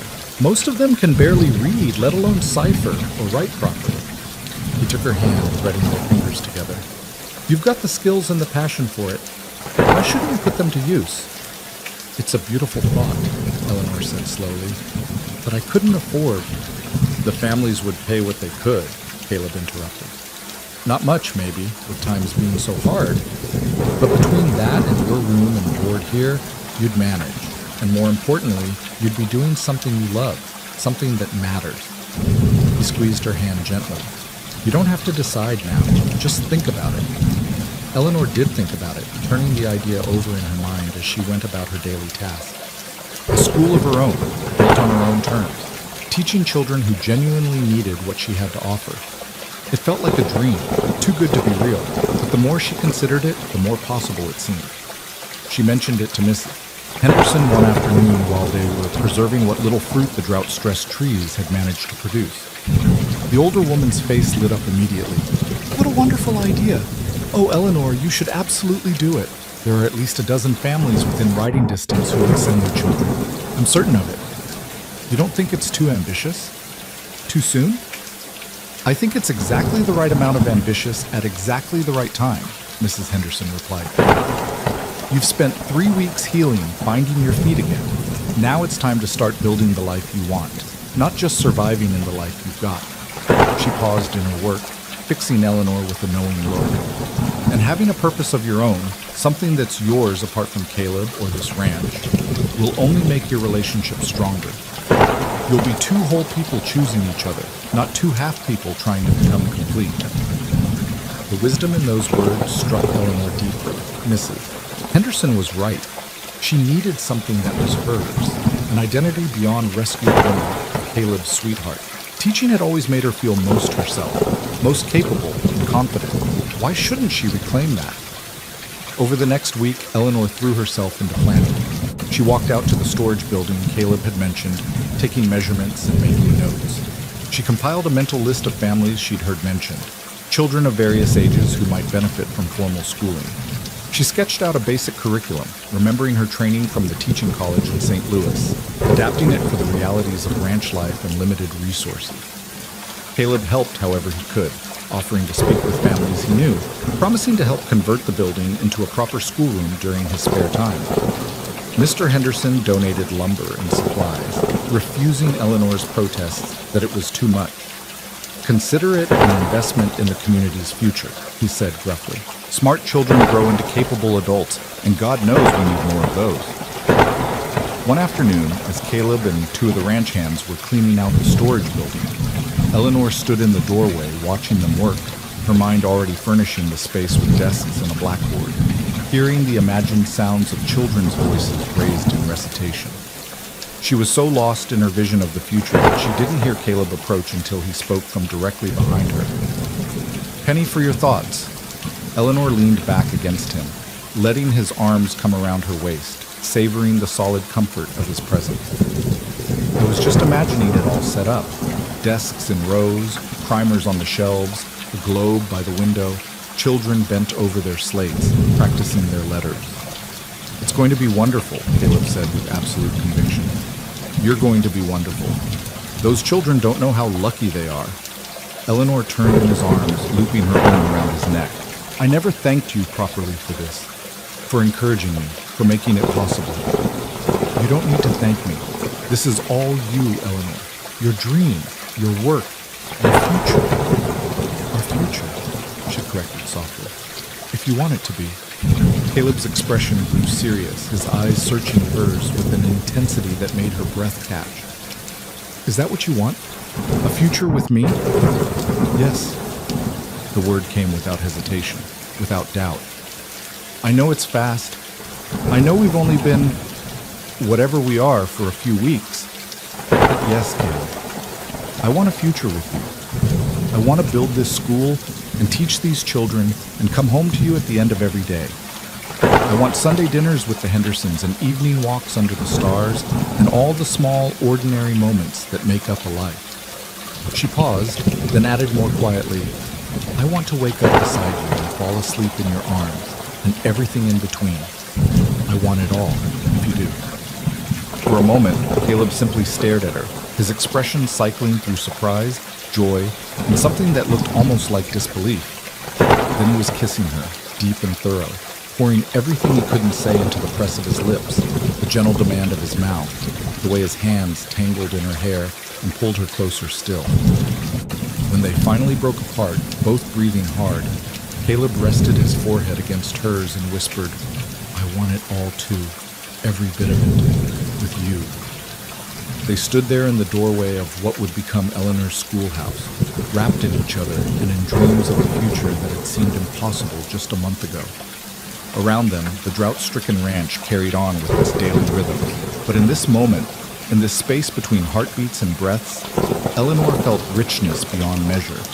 The building conversion took 3 weeks of steady work. Caleb and the ranch hands devoted every spare moment to the project, and Eleanor found herself constantly amazed by the transformation. What had been a cluttered storage space gradually emerged as a proper schoolroom. Walls whitewashed clean, windows scrubbed until they sparkled, a floor sanded smooth and swept. Mr. Henderson commissioned a proper blackboard from a carpenter in the next town over, and Mrs. Henderson donated an old desk that had belonged to her mother, polishing it until the wood gleamed. Eleanor made the 30-mile trip to the nearest large town with Mrs. Henderson one sweltering day in late August, using money she'd carefully saved from doing mending work for neighboring ranches. They returned with primers, slates, chalk, and a beautiful globe that Eleanor cradled like precious cargo the entire journey home. It's really happening, she breathed as they unloaded their purchases, carefully arranging books on the shelves Caleb had built. I'm really going to do this. You're really going to do this, Mrs. Henderson confirmed with a warm smile, and you're going to be magnificent at it. The first day of school was set for the first Monday in September, giving families time to prepare and giving Eleanor time to battle the rising tide of nervousness that threatened to overwhelm her. What if no one came? What if she'd misjudged the community's interest? What if parents didn't trust a woman who'd been auctioned in the town square to teach their children? Caleb found her the night before school was set to start, pacing the length of the finished schoolroom in the lamplight, her anxiety written clearly across her face. He caught her hand as she passed, pulling her to a stop. Talk to me. What's going on in that head of yours? Eleanor sighed, leaning into him. What if I've made a mistake? What if no one shows up tomorrow? What if they remember what happened with Dunley and decide I'm not fit to teach their children? First of all, Caleb said firmly, what happened with Dunley wasn't your fault, and anyone with half a brain knows that. Second, I've spoken with at least 8 families personally, and every single one of them is planning to send their children. Mrs. Henderson has spoken with even more. You're going to have a full schoolroom, I promise you. But what if I've forgotten how to teach? It's been months since Eleanor, Caleb cupped her face in both hands, making her look at him. You haven't forgotten anything. Teaching is in your bones, part of who you are. Tomorrow, you're going to walk into this schoolroom and you're going to do what you were born to do. And I'm going to be so damn proud of you, I might burst with it. Despite her anxiety, Eleanor felt a smile tug at her lips. You're biased. Absolutely. Doesn't make me wrong. He kissed her forehead, then her nose, then finally her mouth, soft and sweet. You've got this. I believe in you completely. The next morning dawned clear and bright, the air already warm by the time Eleanor dressed in her best dress, a gift from Mrs. Henderson, pale blue with small white flowers that made her feel both professional and pretty. She braided her copper hair into a neat coronet, took a deep breath to settle her nerves, and made her way to the schoolhouse. To her amazement and profound relief, Children were already arriving with their parents, some on horseback, others in wagons. She counted them as they came. 3 children from the Porter family, 4 from the Mitchells, 2 from the widow Lawson. By the time she rang the bell to signal the start of school, she had 17 students ranging in age from 6 to 14, their faces reflecting varying degrees of excitement, nervousness, and suspicion. Eleanor stood before them, her heart pounding but her voice steady as she introduced herself. Good morning. My name is Miss Briggs and I'll be your teacher. Some of you may know me, some may not. I'm originally from Missouri where I taught in a one-room schoolhouse, much like this one. I love reading and learning and helping others discover the joy of knowledge. My goal is to help each of you learn to read, write, and cipher well enough that you'll have choices in your futures. Choices about what you do, where you go, who you become. She paused, letting her gaze sweep across the room, meeting the eyes of each student in turn. I know times are hard right now. I know that for many of you, coming to school means time away from helping your families with necessary work. I won't waste that time. Every moment we spend together will be focused on giving you the skills and knowledge you need to build the best possible future for yourself. A hand shot up. One of the older boys, maybe 13, with skepticism written clearly across his sunburned face. My pa says reading's not as important as knowing how to work cattle. He says book learning is for city folk. Eleanor nodded, acknowledging the challenge without defensiveness. Your father's right that knowing how to work cattle is important, especially here in cattle country. But reading and writing open doors that would otherwise stay closed. They let you keep records of your herd, calculate fair prices so no one can cheat you, write letters to buyers in other states, read contracts before you sign them. Book learning doesn't replace practical skills. It enhances them, makes them more valuable. The boy considered this, then nodded slowly, apparently satisfied. Other students began to relax, sensing that Eleanor wasn't there to lecture them about their lives, but to give them tools they could actually use. The morning passed in a blur of assessments as Eleanor worked to understand each student's current level of learning. Some could barely recognize letters, while others could read simple texts with relative ease. She made notes, already planning how to group them for different lessons, how to challenge the advanced students while supporting those who were struggling. At midday, the children poured out for lunch and free time, their voices rising in shouts and laughter as they ran off energy accumulated during the morning's focus. Eleanor stood in the schoolhouse doorway, watching them play, and felt a sense of rightness settle over her like a warm blanket. This was where she belonged. This was what she was meant to do. Looks like it went well. Caleb's voice came from behind her, and she turned to find him leaning against the building's corner, his hat pushed back and a smile on his face. You were watching? I might have found excuses to work in the North Pasture this morning, he admitted, not sounding remotely apologetic. Wanted to make sure everything went smoothly. Eleanor crossed to him, standing close enough that she could speak quietly without being overheard by the playing children. It went better than well. It went perfectly. I have students at all different levels, which means I'll need to be creative with my lesson planning, but Caleb, they're eager to learn. You can see it in their eyes. Just like you're eager to teach them. He brushed a stray curl back from her face, his touch gentle. I'm so proud of you, Eleanor. You took everything that happened and turned it into something beautiful. We did, Eleanor corrected. I couldn't have done this without you, without the Hendersons, without this community giving me a second chance. You gave yourself the second chance. We just helped make it possible. The afternoon session went smoothly as the morning, and by the time Eleanor dismissed the students for the day, she felt both exhausted and exhilarated. Several parents lingered to thank her, to express their approval, to promise their continued support. As the last wagon pulled away and silence settled over the schoolhouse, Eleanor allowed herself a moment of pure satisfaction. She'd done it. Against all odds, despite everything she'd been through, she'd built something real and meaningful. She had purpose again, identity beyond her trauma. She was Eleanor Briggs, school teacher, and that simple fact felt like reclaiming a piece of herself she'd thought lost forever. Caleb appeared as she was locking the schoolhouse door, having somehow known exactly when she'd need him. He fell into step beside her as they walked back toward the main house, their hands finding each other naturally. Mrs. Henderson's making a special dinner to celebrate your first day, he said. Fair warning, she's been cooking since noon, and I'm pretty sure she's made enough food for 30 people. Eleanor laughed, the sound free and easy. That sounds perfect. Eleanor? Caleb stopped walking, tugging her hand to make her face him. The setting sun painted everything in gold, making his eyes seem almost luminous. I need to tell you something. Her heart skipped at the serious note in his voice, but his expression was open, vulnerable rather than troubled. What is it?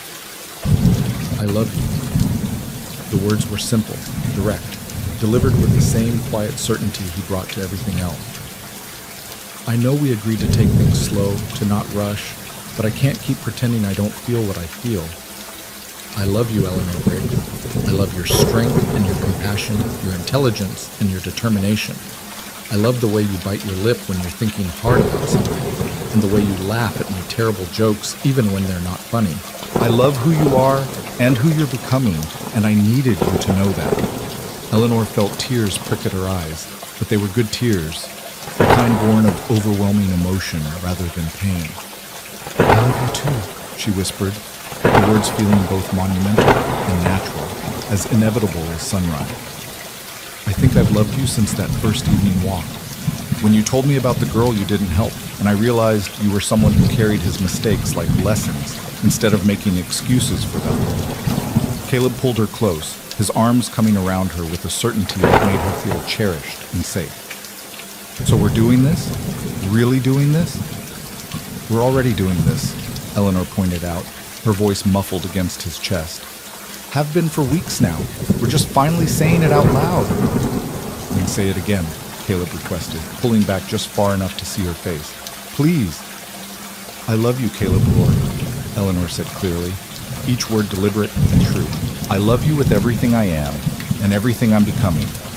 I love you in my past and my present and every possible future I can imagine.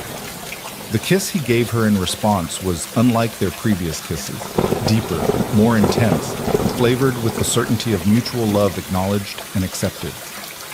Eleanor rose up into it, her fingers tangling in his hair, her body pressed against his, as if she could somehow get closer still, as if physical proximity could express what words couldn't quite capture. When they finally broke apart, breathless and slightly dazed, the sun had slipped below the horizon and the first stars were beginning to appear overhead. From the house, they could hear Mrs. Henderson calling that dinner was ready, but neither of them moved immediately, reluctant to break the spell of this perfect moment. We should go in, Eleanor finally said, though she made no move to actually leave Caleb's arms. We should, Caleb agreed, also not moving. Mrs. Henderson went to a lot of trouble. She'll understand if we're a few minutes late. She'll give us that knowing look again. She gives us that look anyway. Eleanor laughed, finally stepping back but keeping hold of Caleb's hand. Come on, let's go celebrate everything we've built. The school, us, this impossible second chance we've both been given. They walked toward the house together, hands linked and hearts full. While above them, the Texas sky deepened into purple twilight, and the ranch settled into evening's peace. Tomorrow would bring new challenges, new students to teach, new obstacles to navigate. But tonight, there was love and celebration, community and belonging. The profound satisfaction of knowing she'd traveled through fire and emerged not just intact but transformed, stronger and more certain of who she was and what she wanted. Eleanor Briggs had been auctioned for a sack of grain and rescued by a cowboy's conscience. But what came after?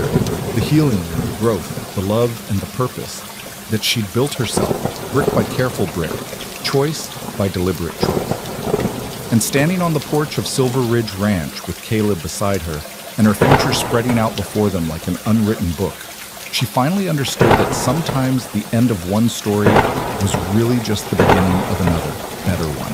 The celebration dinner that evening was everything Mrs. Henderson had promised and more.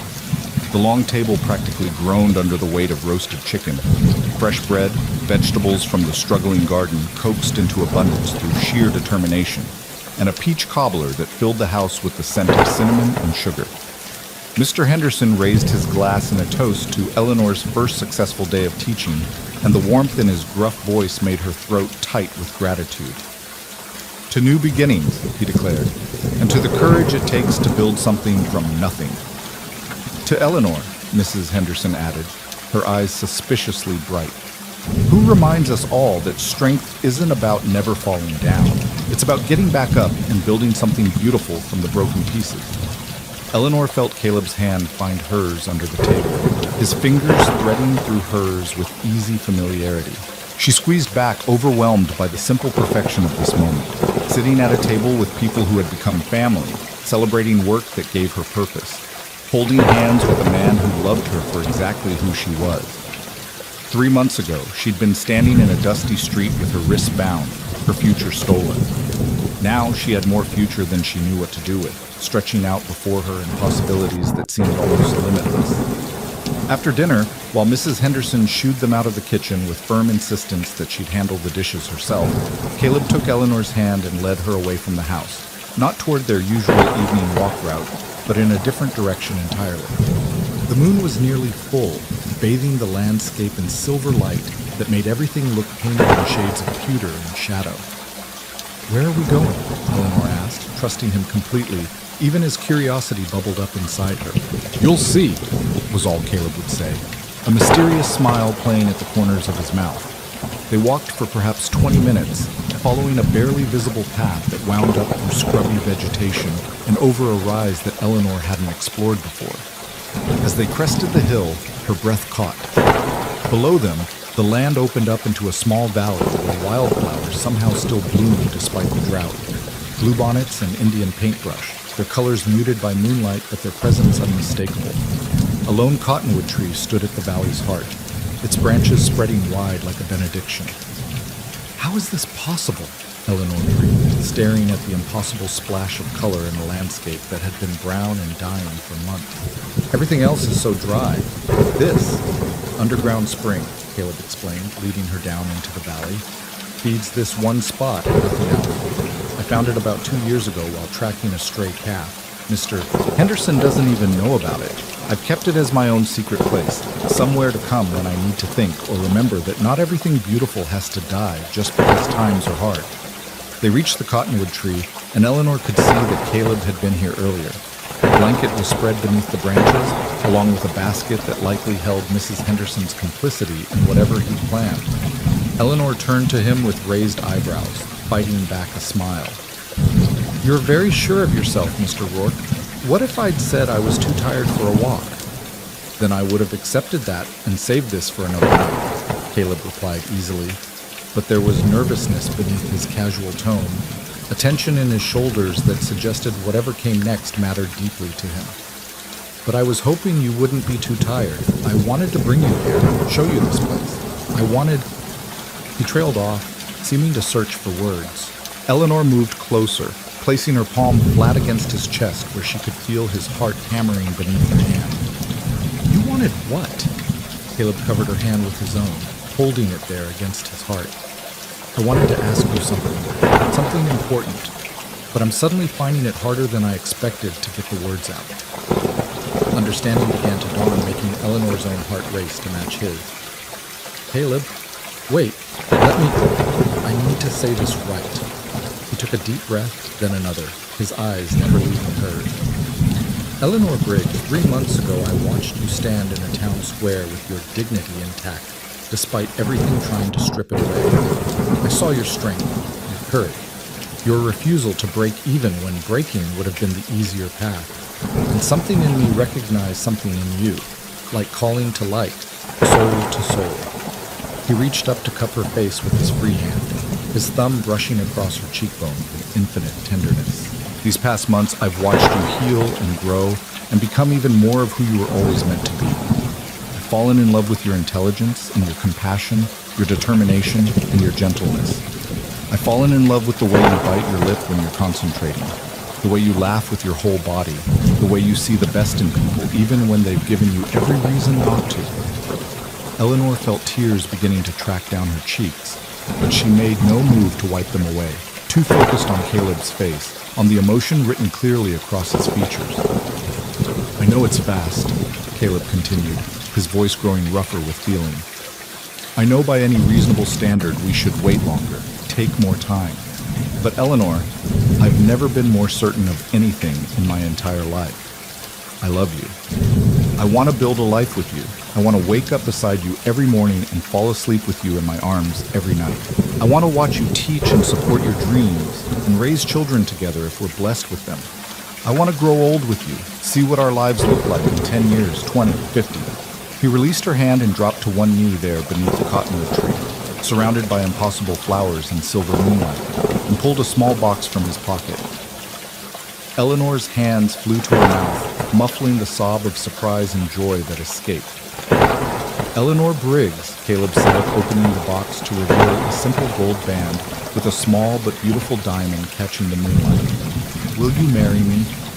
Will you take this broken cowboy who's trying his best to be a good man and make him the happiest person alive by agreeing to be his wife? For a moment, Eleanor couldn't speak past the emotion clogging her throat, could barely see through the tears blurring her vision. But when she finally found her voice, it was steady and certain, carrying not a shadow of doubt. Yes. The word came out as barely more than a whisper, so she said it again, louder, more certain. Yes, Caleb Rourke, I'll marry you. 1,000 times, yes. Caleb surged to his feet, catching her up in his arms and spinning her around, both of them laughing and crying at once.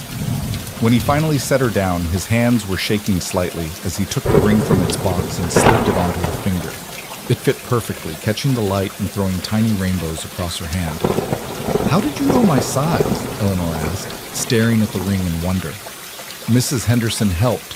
I went into town 2 weeks ago, picked this out, and she confirmed I'd guessed right. He smiled sheepishly. I've been carrying it around ever since, waiting for the right moment. Was starting to think I'd lose my nerve.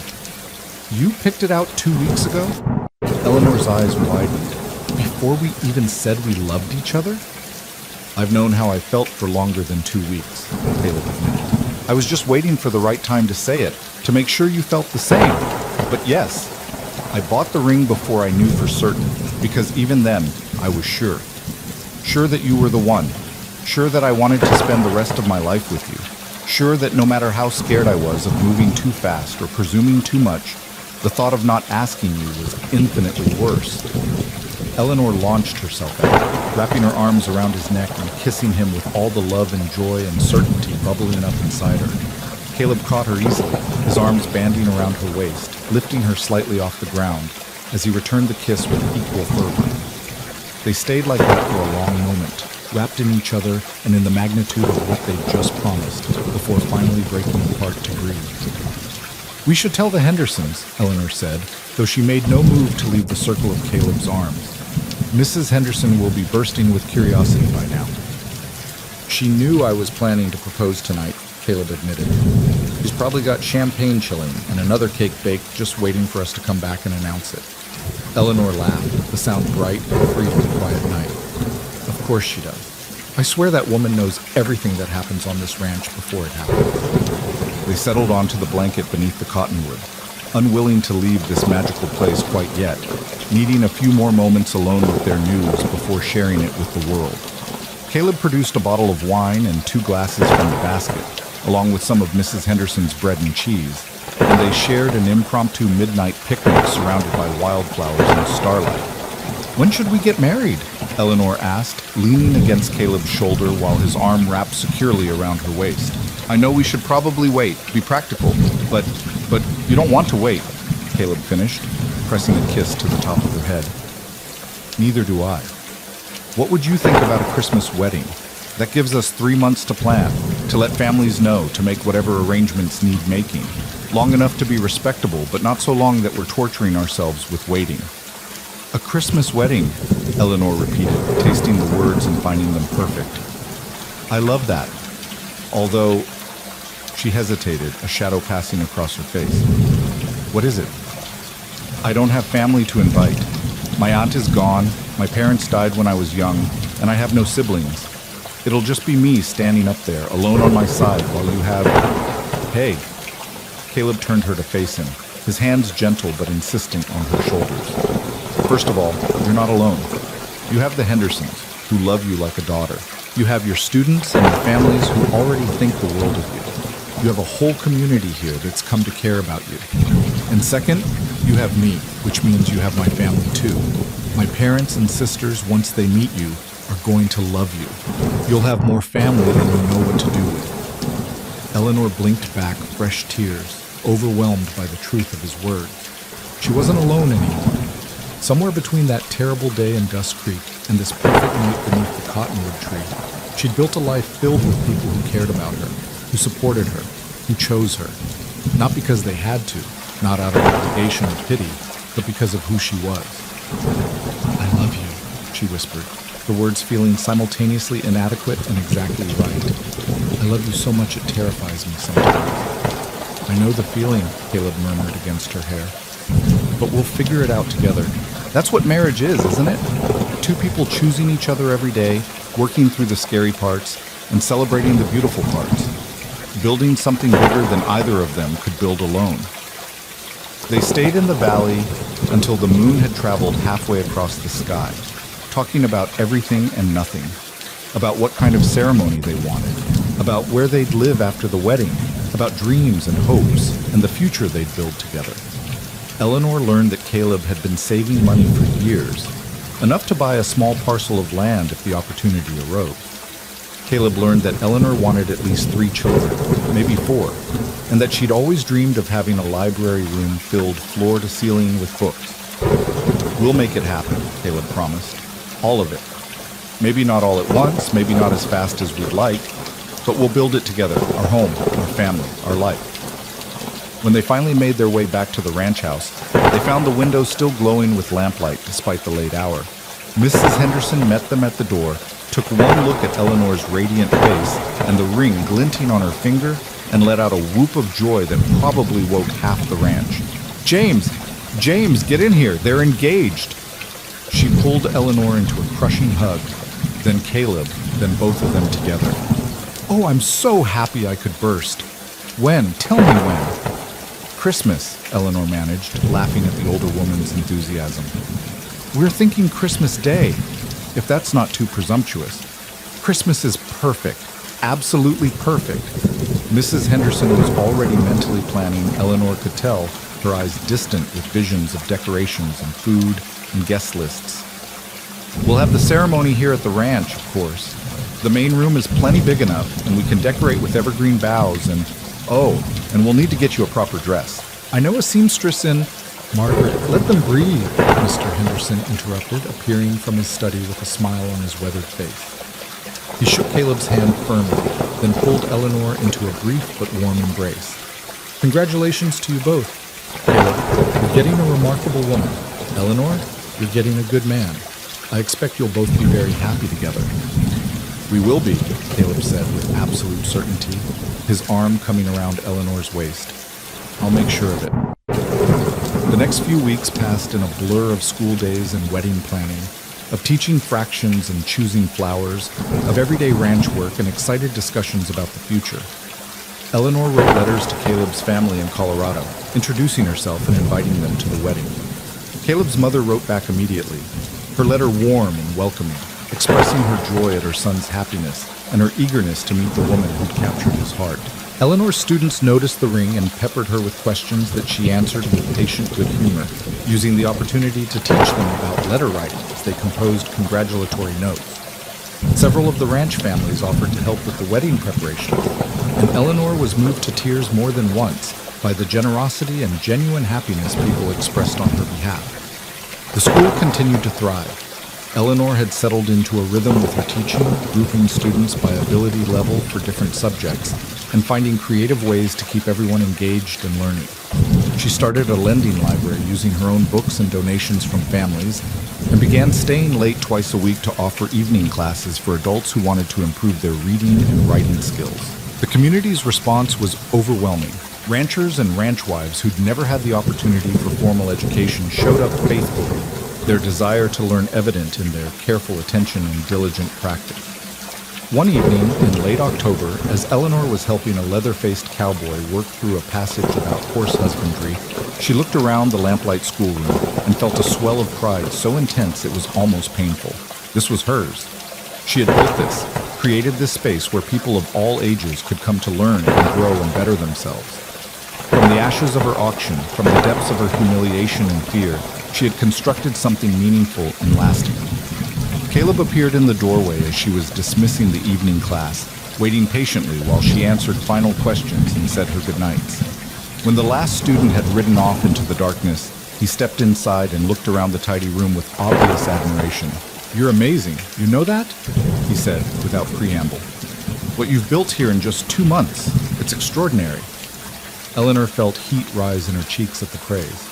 "I'm just teaching. It's what I was trained to do." "It's more than that, and you know it. You're changing lives, Eleanor, giving people tools they'll use for the rest of their days. That cowboy who just left, Thomas McKay, I've worked alongside him for 3 years and never once heard him read aloud. Tonight I heard him working through that passage, slow but steady, and the pride on his face when he got through a difficult word." Caleb shook his head. "That's your doing. That's the gift you're giving people." Eleanor crossed to him, wrapping her arms around his waist and resting her cheek against his chest. "I couldn't do it without your support, without the Hendersons giving me space and resources, without the community trusting me enough to send their children and themselves." "We're all better for having you here," Caleb said simply, his chin resting atop her head. "I'm better for having you in my life. Every single day I wake up grateful that I was in town that day, that I found the courage to step forward." "I'm grateful too," Eleanor murmured. "For all of it, even the hard parts, the scary parts, because they led me here, to you, to this life." They stood there in the quiet schoolhouse for a long moment, holding each other and savoring the peace of being together. Outside, the October wind was picking up, carrying with it the first real chill of approaching winter. The drought still held the land in its grip, but there was talk of weather patterns changing, of storms building in the Pacific that might finally bring rain. Hope was beginning to creep back into people's voices when they talked about next year's planting, next year's calving season. "I have something to show you," Caleb said eventually, pulling back just far enough to meet her eyes. "Will you come with me? It's not far." Intrigued, Eleanor let him lead her back to the main house where he'd tied 2 horses, his bay gelding and a gentle mare that Eleanor had been learning to ride. They mounted up and headed north, away from the ranch buildings, following a path that Eleanor didn't recognize. The moon was waning, but still bright enough to see by, painting the landscape in shades of silver and shadow. After about 15 minutes of riding, Caleb guided them over a small rise and down into a shallow valley where a creek bed, mostly dry but showing signs of recent water flow, wound between low hills. And there, nestled in a natural clearing with good sight lines in all directions and a grove of mesquite trees providing some shelter from the wind, was a half-built house. Eleanor's breath caught as Caleb helped her dismount and led her closer.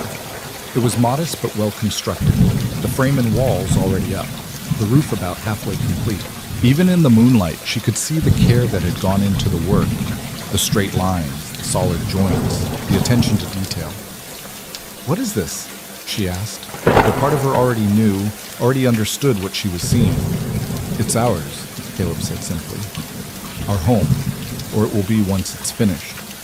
I've been working on it for the past 6 weeks, every spare moment I could steal. Mr. Henderson sold me this parcel at a price I could actually afford. Said it was a wedding gift, though I'm still paying him for it. And some of the ranch hands have been helping when they have time." He took her hand, threading their fingers together.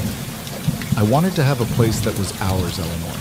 Not the bunkhouse, not a room in the Hendersons' house, but our own space where we can build our life together."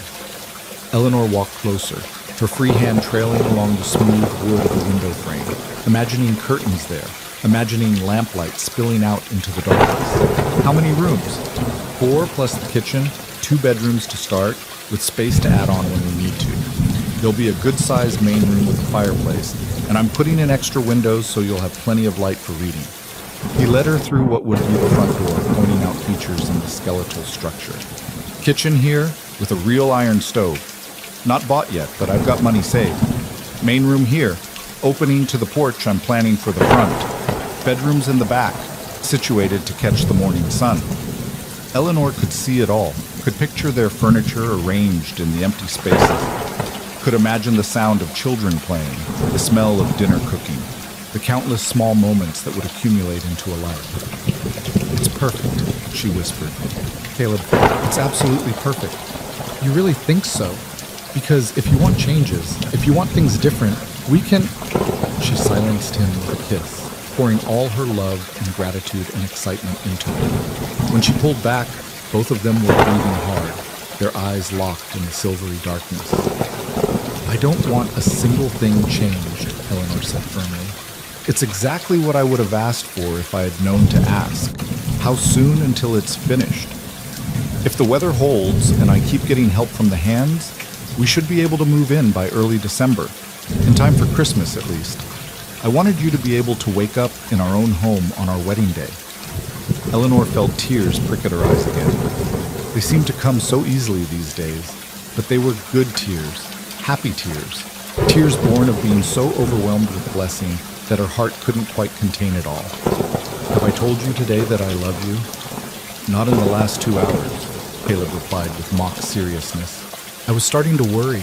I love you, Eleanor said, laughing through her tears. I love you so much that sometimes I can't believe this is real, that this is actually my life now. It's real, Caleb assured her, pulling her close and wrapping her in his arms. It's real, and it's ours, and it's just the beginning. They stayed at the building site for another hour, Eleanor asking questions about the construction, while Caleb explained his plans and reasoning, adjusting details based on her preferences. She wanted deeper windowsills for plants, so he made a note to build them deeper. She suggested placing the kitchen window to face east to catch morning light while she made breakfast, and he agreed immediately. Together, they chose where the vegetable garden would go, where a chicken coop might sit, where someday there might be a barn for their own horses. The ride back to Silver Ridge felt different somehow, weighted with the knowledge of what they were building, of the concrete reality of their future taking shape board by board, nail by nail. Eleanor kept looking at Caleb's profile in the moonlight, at the strong lines of his face and the slight smile that seemed permanently settled at the corners of his mouth these days, and she felt a contentment so deep it was almost frightening in its intensity. The next morning dawned cold and gray, with clouds building on the horizon that made Mr. Henderson study the sky with cautious hope. Could be we're finally going to get some weather, he said over breakfast. Could be these clouds actually mean something for once. And that afternoon, as Eleanor was leading her students through a geography lesson, the first drops began to fall. One of the younger children noticed first, his eyes going wide as he pointed out the window. Miss Briggs, it's raining! Eleanor looked up and felt her heart leap.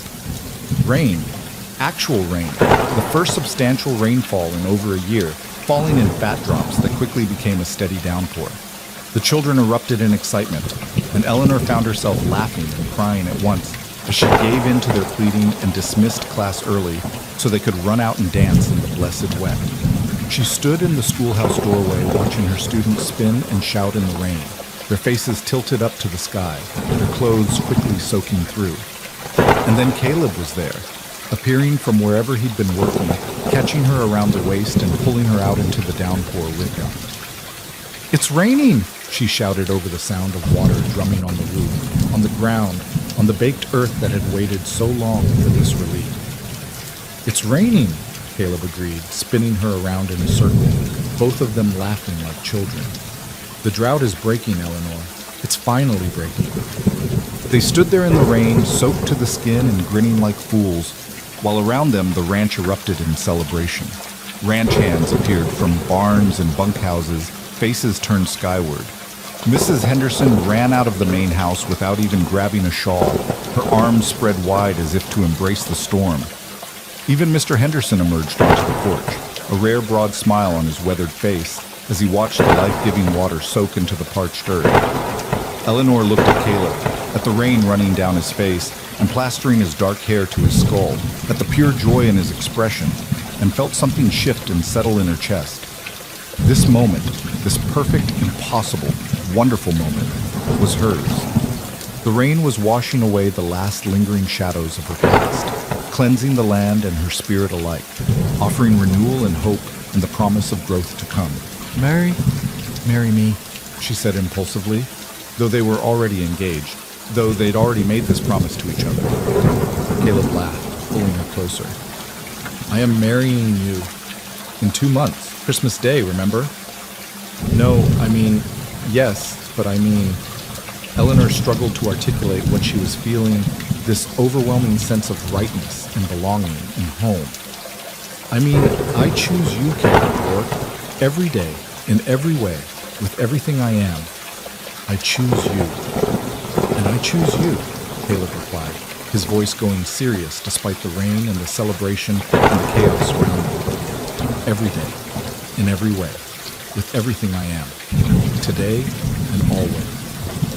They kissed in the rain while the drought broke, and the earth drank deep, and the future spread out before them like an unwritten page, full of possibility and promise, and the potential for more joy than Eleanor had ever imagined possible. 3 months ago, she had been auctioned for a sack of grain. Now, standing in the rain in the arms of the man she loved, surrounded by community and purpose, and the tangible evidence of the life she'd built from ruin, Eleanor understood that sometimes the darkest moments were just the necessary prelude to the brightest dawn. The rain continued through the evening and into the night, a steady, gentle soaking that the land desperately needed. Eleanor fell asleep that night in her room at the Hendersons' house, listening to the sound of water on the roof, Caleb's ring warm on her finger, her heart full of gratitude and love, and the quiet certainty that everything, every terrible moment, every frightening uncertainty, every hard-won victory had been leading her here, to this place, to this life, to this man who had seen her at her lowest and chosen to help her rise. The rain continued for 3 glorious days, transforming the landscape from brown desolation to something that almost remembered green. The creek beds filled, the cattle drank their fill, and everywhere Eleanor looked, she could see evidence of life returning to land that had nearly forgotten what abundance felt like. The change in the ranch's atmosphere was palpable. People smiled more easily, walked with lighter steps, spoke of the future with confidence rather than desperate hope. Eleanor's students were nearly impossible to wrangle that first week after the rain, their excitement manifesting in restless energy and constant distraction. She found herself adapting her lessons, taking them outside when the weather permitted to study the emerging plant life, to practice their writing by describing the changes they observed, to calculate water volume in the creek using mathematics that suddenly felt relevant and real rather than abstract. "You're a natural at this, Mrs." Henderson observed one afternoon, watching through the window as Eleanor led her students in a nature walk, their voices carrying back to the house in excited chatter, making learning feel like discovery rather than drudgery. "Those children are lucky to have you." "I'm lucky to have them," Eleanor replied, coming in from the cold with flushed cheeks and wind-blown hair. "Every day they remind me why I chose teaching in the first place. The way their faces light up when they finally understand something they've been struggling with. There's no feeling quite like it." The weeks between the rain's arrival and Christmas passed in a blur of preparation and anticipation.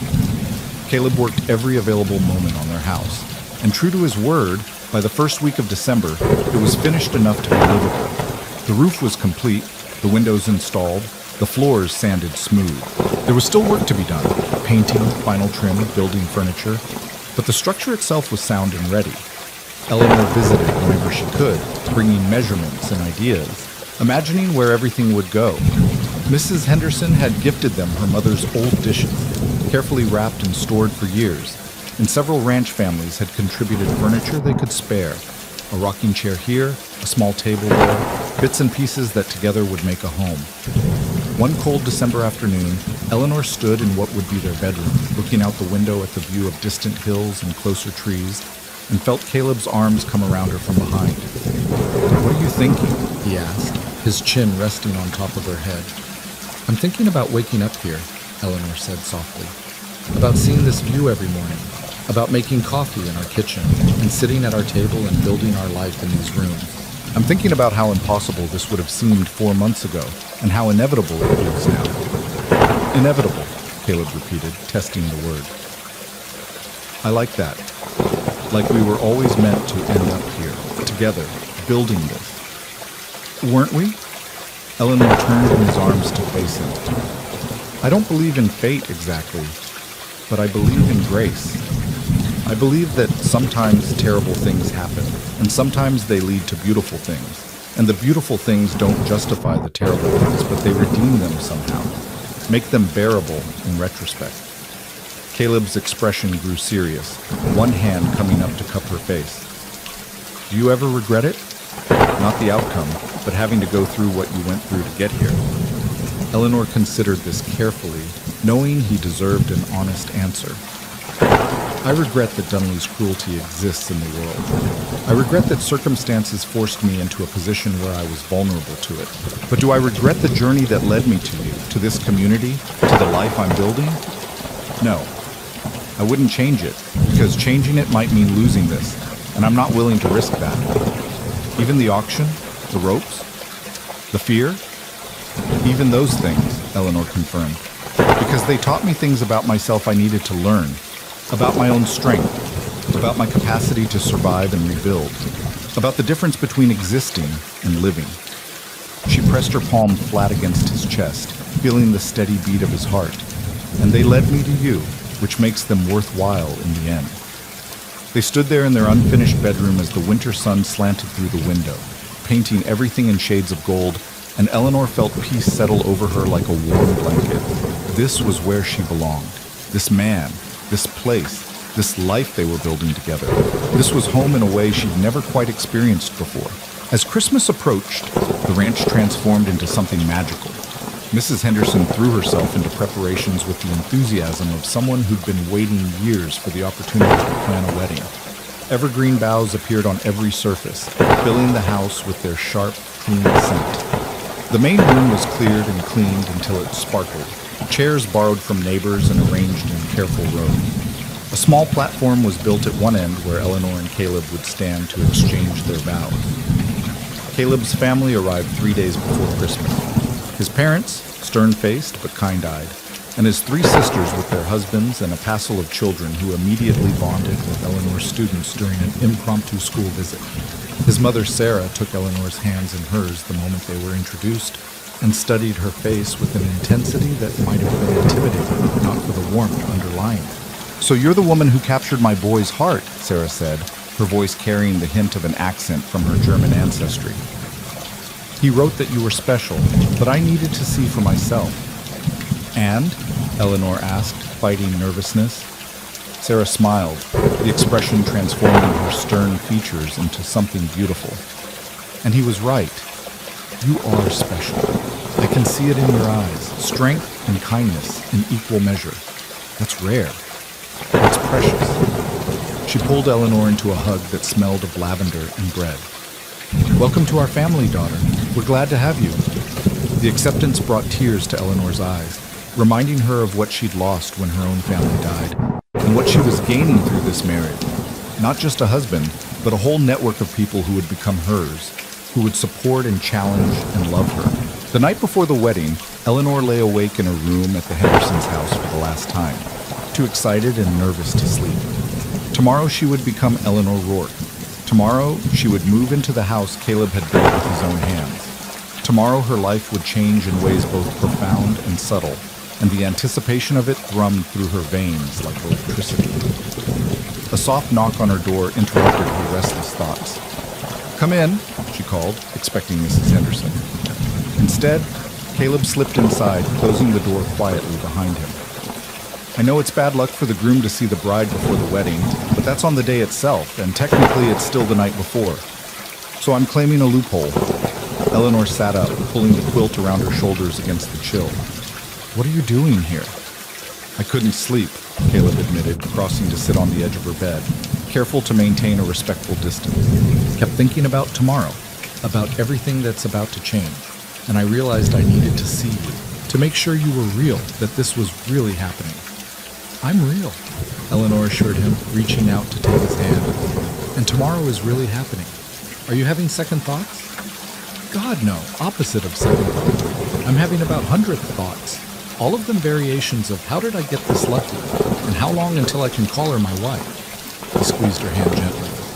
"But I also wanted to give you one more chance to back out if you needed it. No judgment, no hard feelings. I'd understand if..." "Caleb." Eleanor shifted closer, still wrapped in the quilt. "I'm not backing out. I'm not having second thoughts. I'm counting the hours until I can stand up in front of everyone we care about and promise to love you for the rest of my life. So unless you're the one having doubts..." "No doubts," he interrupted firmly. "Not a single one. I just wanted to hear you say it one more time before tomorrow makes it official." They sat together in the quiet darkness, hands linked, drawing comfort from each other's presence. Eventually, Caleb spoke again, his voice soft and wondering. "Do you remember that first day when I brought you here? You asked me why I was helping you, and I said because no decent man could stand there and do nothing. I remember. I thought I was just doing the right thing, making up for past mistakes, being the person I wished I'd been 3 years ago in that town in New Mexico." He turned to look at her, his eyes reflecting the moonlight streaming through the window.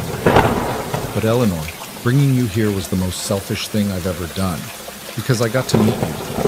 I got to know you, to watch you heal and grow and become even more remarkable than you already were. I got to fall in love with you. So maybe it looked like pure altruism from the outside, but really, I've been the one receiving the gift all along." Eleanor felt her throat tighten with emotion. "We gave each other gifts," she said. "You gave me freedom and safety. I gave you the chance to be the man you wanted to be. And together we built something neither of us could have built alone." Caleb leaned forward and kissed her forehead, gentle and reverent. "Tomorrow," he whispered. "Tomorrow we make it official." "Tomorrow," Eleanor agreed. He left as quietly as he'd come, and Eleanor lay back down with a smile on her face and peace in her heart. Tomorrow couldn't come fast enough. Christmas morning dawned clear and cold, the sky a brilliant blue, unmarred by cloud. Eleanor woke to Mrs. Henderson bustling into her room with breakfast and barely contained excitement. "Wedding day," the older woman announced, setting down a tray with eggs and toast and coffee. "How are you feeling? Nervous? Excited? Ready to become Mrs. Caleb Rourke?" "All of the above," Eleanor admitted, sitting up and accepting the coffee gratefully. "Mostly excited, though, and grateful. So incredibly grateful." The morning passed in a flurry of preparation. Mrs. Henderson had indeed commissioned a proper wedding dress, and when Eleanor finally saw it, she gasped. It was simple but beautiful. White cotton with delicate lace at the collar and cuffs, fitted at the waist and flowing to the floor in soft folds. The seamstress had embroidered tiny blue bonnets along the hem, a nod to Texas and to the valley where Caleb had proposed. "Mrs. Henderson, it's too much," Eleanor protested, even as her fingers traced the delicate embroidery. "You've already done so much." "Hush. Every bride deserves a proper dress, and you're going to look beautiful in it, Mrs." Henderson's eyes were suspiciously bright as she helped Eleanor into the gown, fastening the many small buttons up the back. "There. Now let's do something with that hair of yours." Sarah Rourke appeared to help, and together the two older women styled Eleanor's copper hair into an elegant arrangement, leaving a few curls loose to frame her face. They tucked fresh holly berries into the style, adding a festive touch that caught the light when Eleanor moved. When they finally let her look in the mirror, Eleanor barely recognized herself. The woman staring back was radiant, confident, beautiful, not because of the dress or the hair, though both were lovely, but because of the joy and certainty shining from her eyes. This was a woman who knew what she wanted and was about to claim it. This was a woman who had survived the worst and emerged ready to embrace the best. "You look like happiness itself," Mrs. Henderson said, her voice thick with emotion. "Caleb is going to lose his ability to speak when he sees you." Downstairs, the house had filled with guests, ranch families and neighbors, Caleb's relatives, Eleanor's students and their parents, even the ranch hands cleaned up in their Sunday best. Someone was playing fiddle, filling the air with cheerful music, and the smell of Mrs. Henderson's cooking wafted from the kitchen where Christmas dinner was already well underway. Mr. Henderson appeared at the foot of the stairs, resplendent in a suit that looked uncomfortable but was worn with dignity. When he saw Eleanor descending, his weathered face broke into a broad smile. "You look beautiful, daughter," he said, offering his arm. "Caleb asked me to stand in for your father today if you're willing. It would be my honor to give you away." Eleanor had to blink back tears at the gesture. "The honor would be mine," she managed. The music shifted as they approached the main room, becoming the wedding march played with somewhat imperfect but deeply heartfelt enthusiasm. The crowd fell silent and turned to watch as Eleanor appeared in the doorway on Mr. Henderson's arm. But Eleanor only had eyes for Caleb, standing at the front of the room beside the minister they'd brought in from the next town over. He was wearing a new suit, black and formal, making him look both familiar and new at once. and his hair was neatly combed for possibly the first time since she'd known him. But it was his expression that stole her breath, pure, undiluted love and wonder, like he was witnessing a miracle and couldn't quite believe his luck. The walk down the makeshift aisle seemed to take both forever and no time at all. And then Mr. Henderson was placing her hand in Caleb's, was stepping back with a nod of approval, and suddenly it was just the two of them standing before the minister while everyone they cared about watched and waited. The ceremony itself passed in a blur of words and responses, traditional vows spoken with untraditional fervor. Eleanor heard herself promise to love and honor and cherish, heard Caleb make the same promises back to her, but mostly she was aware of his hands holding hers, steady and sure, and his eyes never leaving her face, drinking in every detail, as if committing this moment to permanent memory. And then the minister was saying, "I now pronounce you husband and wife." And Caleb was kissing her, their first kiss as a married couple, and the room erupted in applause and cheers that seemed to shake the rafters. "Mrs. Rourke," Caleb whispered against her lips, testing out the name. "Eleanor Rourke." "I like the sound of that," Eleanor whispered back, smiling so wide her cheeks hurt. The celebration that followed was everything Eleanor could have hoped for and more. There was music and dancing, with Caleb's father producing a harmonica to accompany the fiddle player, and even the children joining in the reels and jigs that had everyone breathless and laughing. There was food in abundance, roasted turkey and ham, vegetables and breads, pies and cakes, and Mrs. Henderson's famous cookies. There were toasts and speeches, some eloquent and others charmingly awkward, but all sincere in their wishes for the newlyweds' happiness. Eleanor danced with Caleb, with Mr. Henderson, with each of Caleb's brothers-in-law, with some of her older students who were learning the steps. She accepted congratulations and well wishes from what felt like everyone in the county, her cheeks aching from smiling, her heart so full she thought it might burst. As the afternoon wore into evening and guests began to depart, Eleanor found herself standing at the window watching families load into wagons and ride off into the gathering dusk. Caleb came up behind her, wrapping his arms around her waist and resting his chin on her shoulder. "Ready to go home, Mrs. Rourke?" "So ready," Eleanor breathed. "Though I hate to leave Mrs. Henderson with all the cleanup." "Already handled," Mrs. Henderson called from across the room, shooing them with both hands. "I've got plenty of help. You two go on to your new home. Go start your life together." They didn't need to be told twice. After final hugs and thanks, Eleanor changed into a simple traveling dress while Caleb hitched up a small wagon loaded with their belongings and wedding gifts. The ride to their new house took only 20 minutes, but it felt significant somehow. This journey from the Henderson Ranch to the home they would share, from wedding celebration to married life. The house looked beautiful in the twilight, lamplight already glowing from inside thanks to ranch hands who'd gone ahead to light fires in the hearth and the stove to make sure everything was ready for the newlyweds' arrival. Caleb pulled the wagon to a stop and turned to Eleanor with a grin. "I believe there's a tradition about carrying the bride across the threshold." "I believe you're right," Eleanor agreed, laughing as Caleb swept her up into his arms with surprising ease. He carried her through the door and into their home, setting her down gently in the main room. The space glowed with firelight and lamplight, casting dancing shadows on walls that were still bare but wouldn't be for long. Their few pieces of furniture were arranged thoughtfully, the rocking chair by the hearth, a small sofa gifted by Caleb's parents positioned to face the fireplace, the table and chairs in the kitchen area. It was simple and spare and absolutely perfect. "Welcome home, Eleanor," Caleb said softly, taking both her hands in his. "Welcome home, husband," Eleanor replied, the word foreign and wonderful on her tongue. They spent their first evening as a married couple exploring their space, rearranging a few pieces of furniture, discussing where things would eventually go. They ate a simple supper of bread and cheese and cold chicken left by Mrs. Henderson, feeding each other bites and stealing kisses between them, giddy with the freedom of finally being alone together as husband and wife. Later, lying in their new bed in their new bedroom with Caleb's arms around her and the sound of wind in the trees outside, Eleanor reflected on the improbable journey that had brought her to this moment. From that terrible day in Dust Creek to this perfect night in their own home, the distance seemed impossible to measure in mere months or miles. It felt like lifetimes, like she'd lived several different lives in the span of a single season. What are you thinking? Caleb asked, his voice rumbling through his chest where her cheek rested. I'm thinking about how much has changed, Eleanor said. About who I was and who I am now. About the difference between surviving and thriving, and how you showed me the path from one to the other. You showed yourself that path, Caleb corrected gently. I just opened a door. You're the one who walked through it and built something beautiful on the other side. Eleanor lifted her head to look at him in the moonlight streaming through their window. We built it together.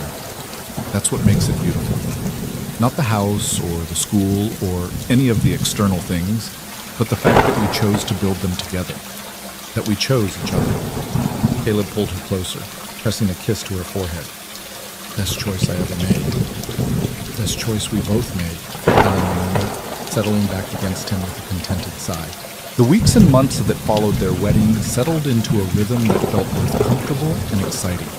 Eleanor continued teaching, her student roster growing as word spread about the quality of education available at the Silver Ridge School.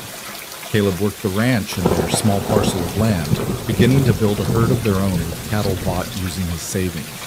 Together, they made their house into a home, adding touches of personality and comfort with each passing week. The rain that had broken the drought continued sporadically through the winter and into spring, transforming the landscape with dramatic swiftness. Grass returned to the pastures, wildflowers bloomed in impossible profusion, and the creek that ran near their property flowed with clear, cold water that seemed like a miracle after the long dry spell. Eleanor's students thrived under her continued instruction, and several families began talking about pooling resources to build a proper schoolhouse in a more central location, with Eleanor as the permanent teacher. The evening adult education classes grew until she had to split them into two groups, one for beginners and one for those who'd progressed beyond basic literacy. And through it all, Eleanor and Caleb grew together, learning each other's rhythms and habits, weathering small disagreements, and celebrating small victories, building the foundation of a marriage that would sustain them through whatever the future held. One evening in late March, Eleanor was washing dishes after supper when she felt Caleb's arms come around her from behind, his hands resting on her stomach in a way that had become familiar and dear.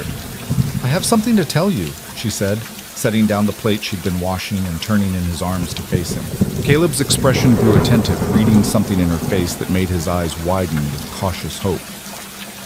What is it? Eleanor took his hand and placed it palm flat against her stomach, holding it there while she watched understanding dawn across his features. We're having a baby. I'm about 2 months along as best I can figure.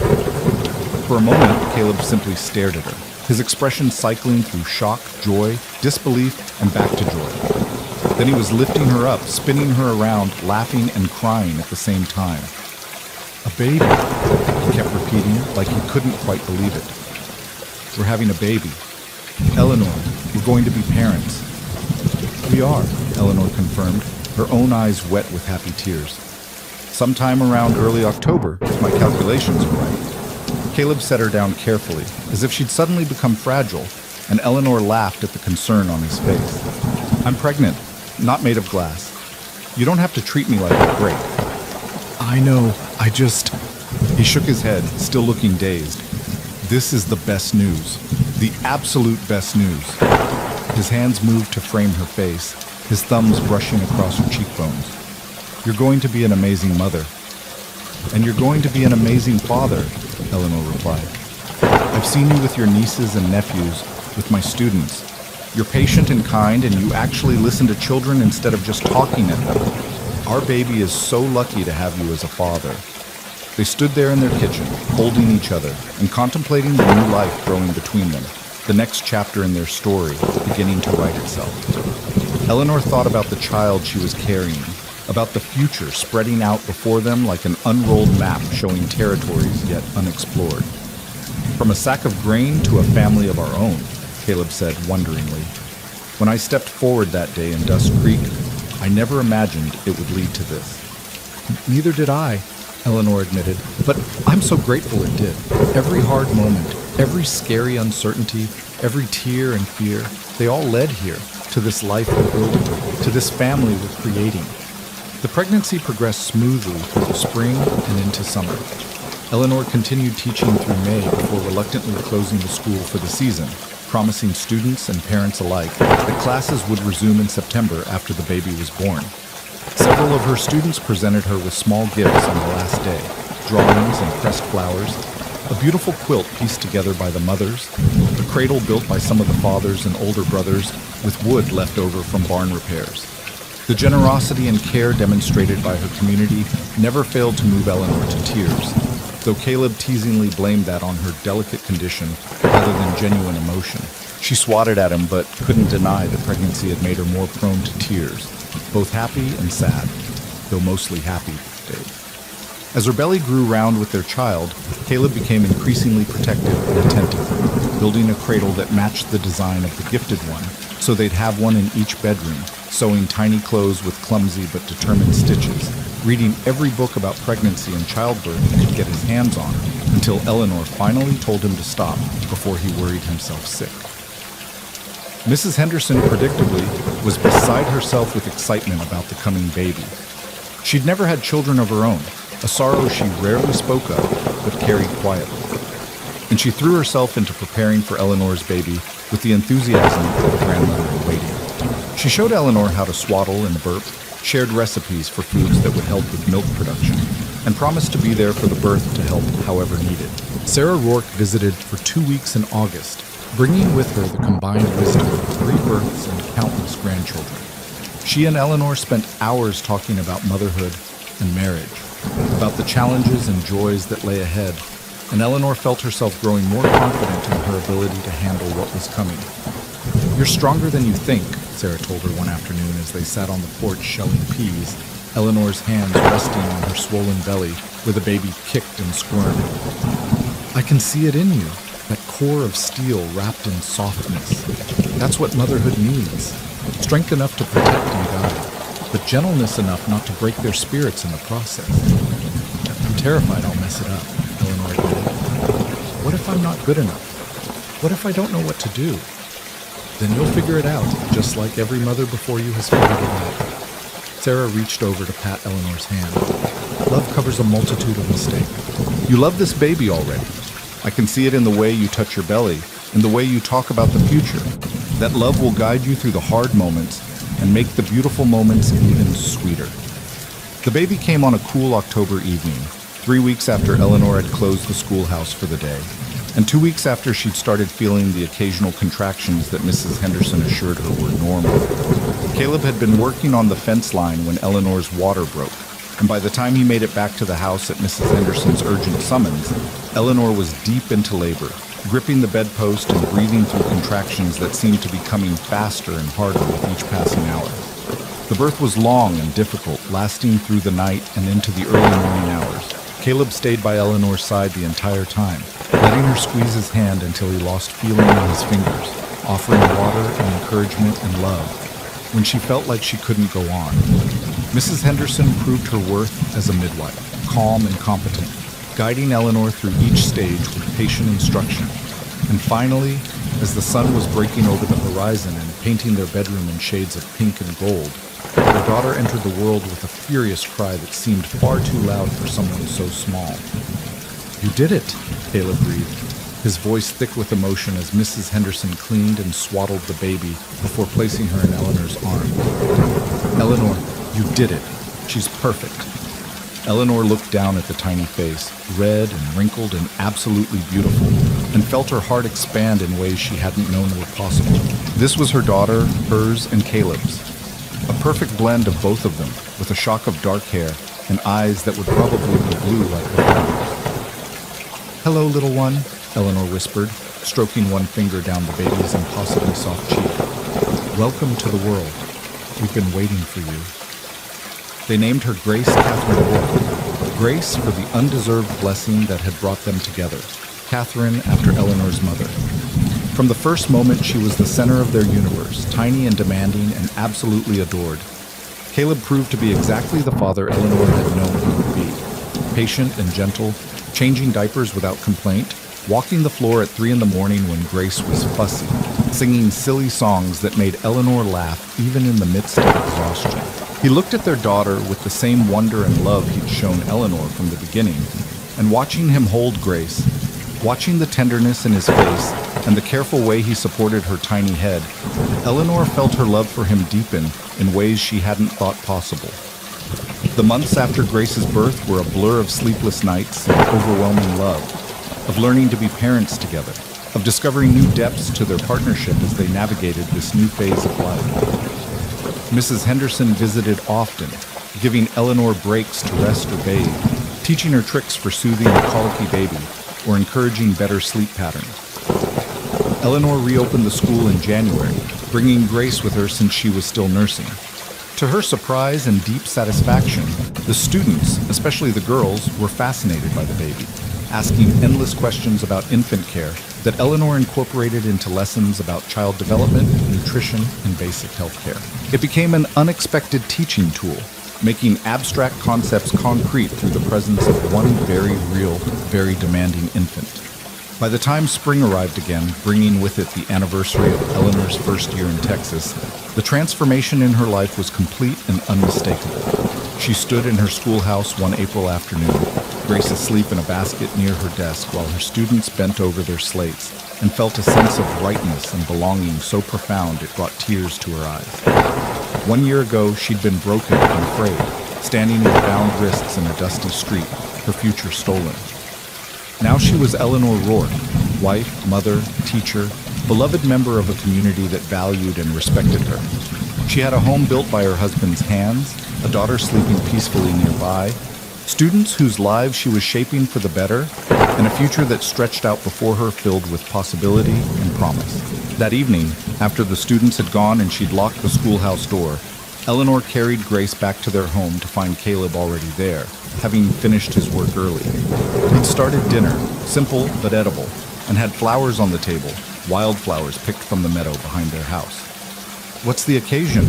Eleanor asked, settling Grace in her cradle before moving to embrace her husband. 1 year, Caleb said simply. 1 year ago today, I brought you here to Silver Ridge for the first time. 1 year ago, your new life began. I wanted to mark it. Eleanor felt her throat tighten with emotion. She'd been so focused on daily survival and then daily joy that she'd lost track of the specific date. But Caleb had remembered. He'd marked this anniversary of her rescue, her transformation, her rebirth into the person she was always meant to be.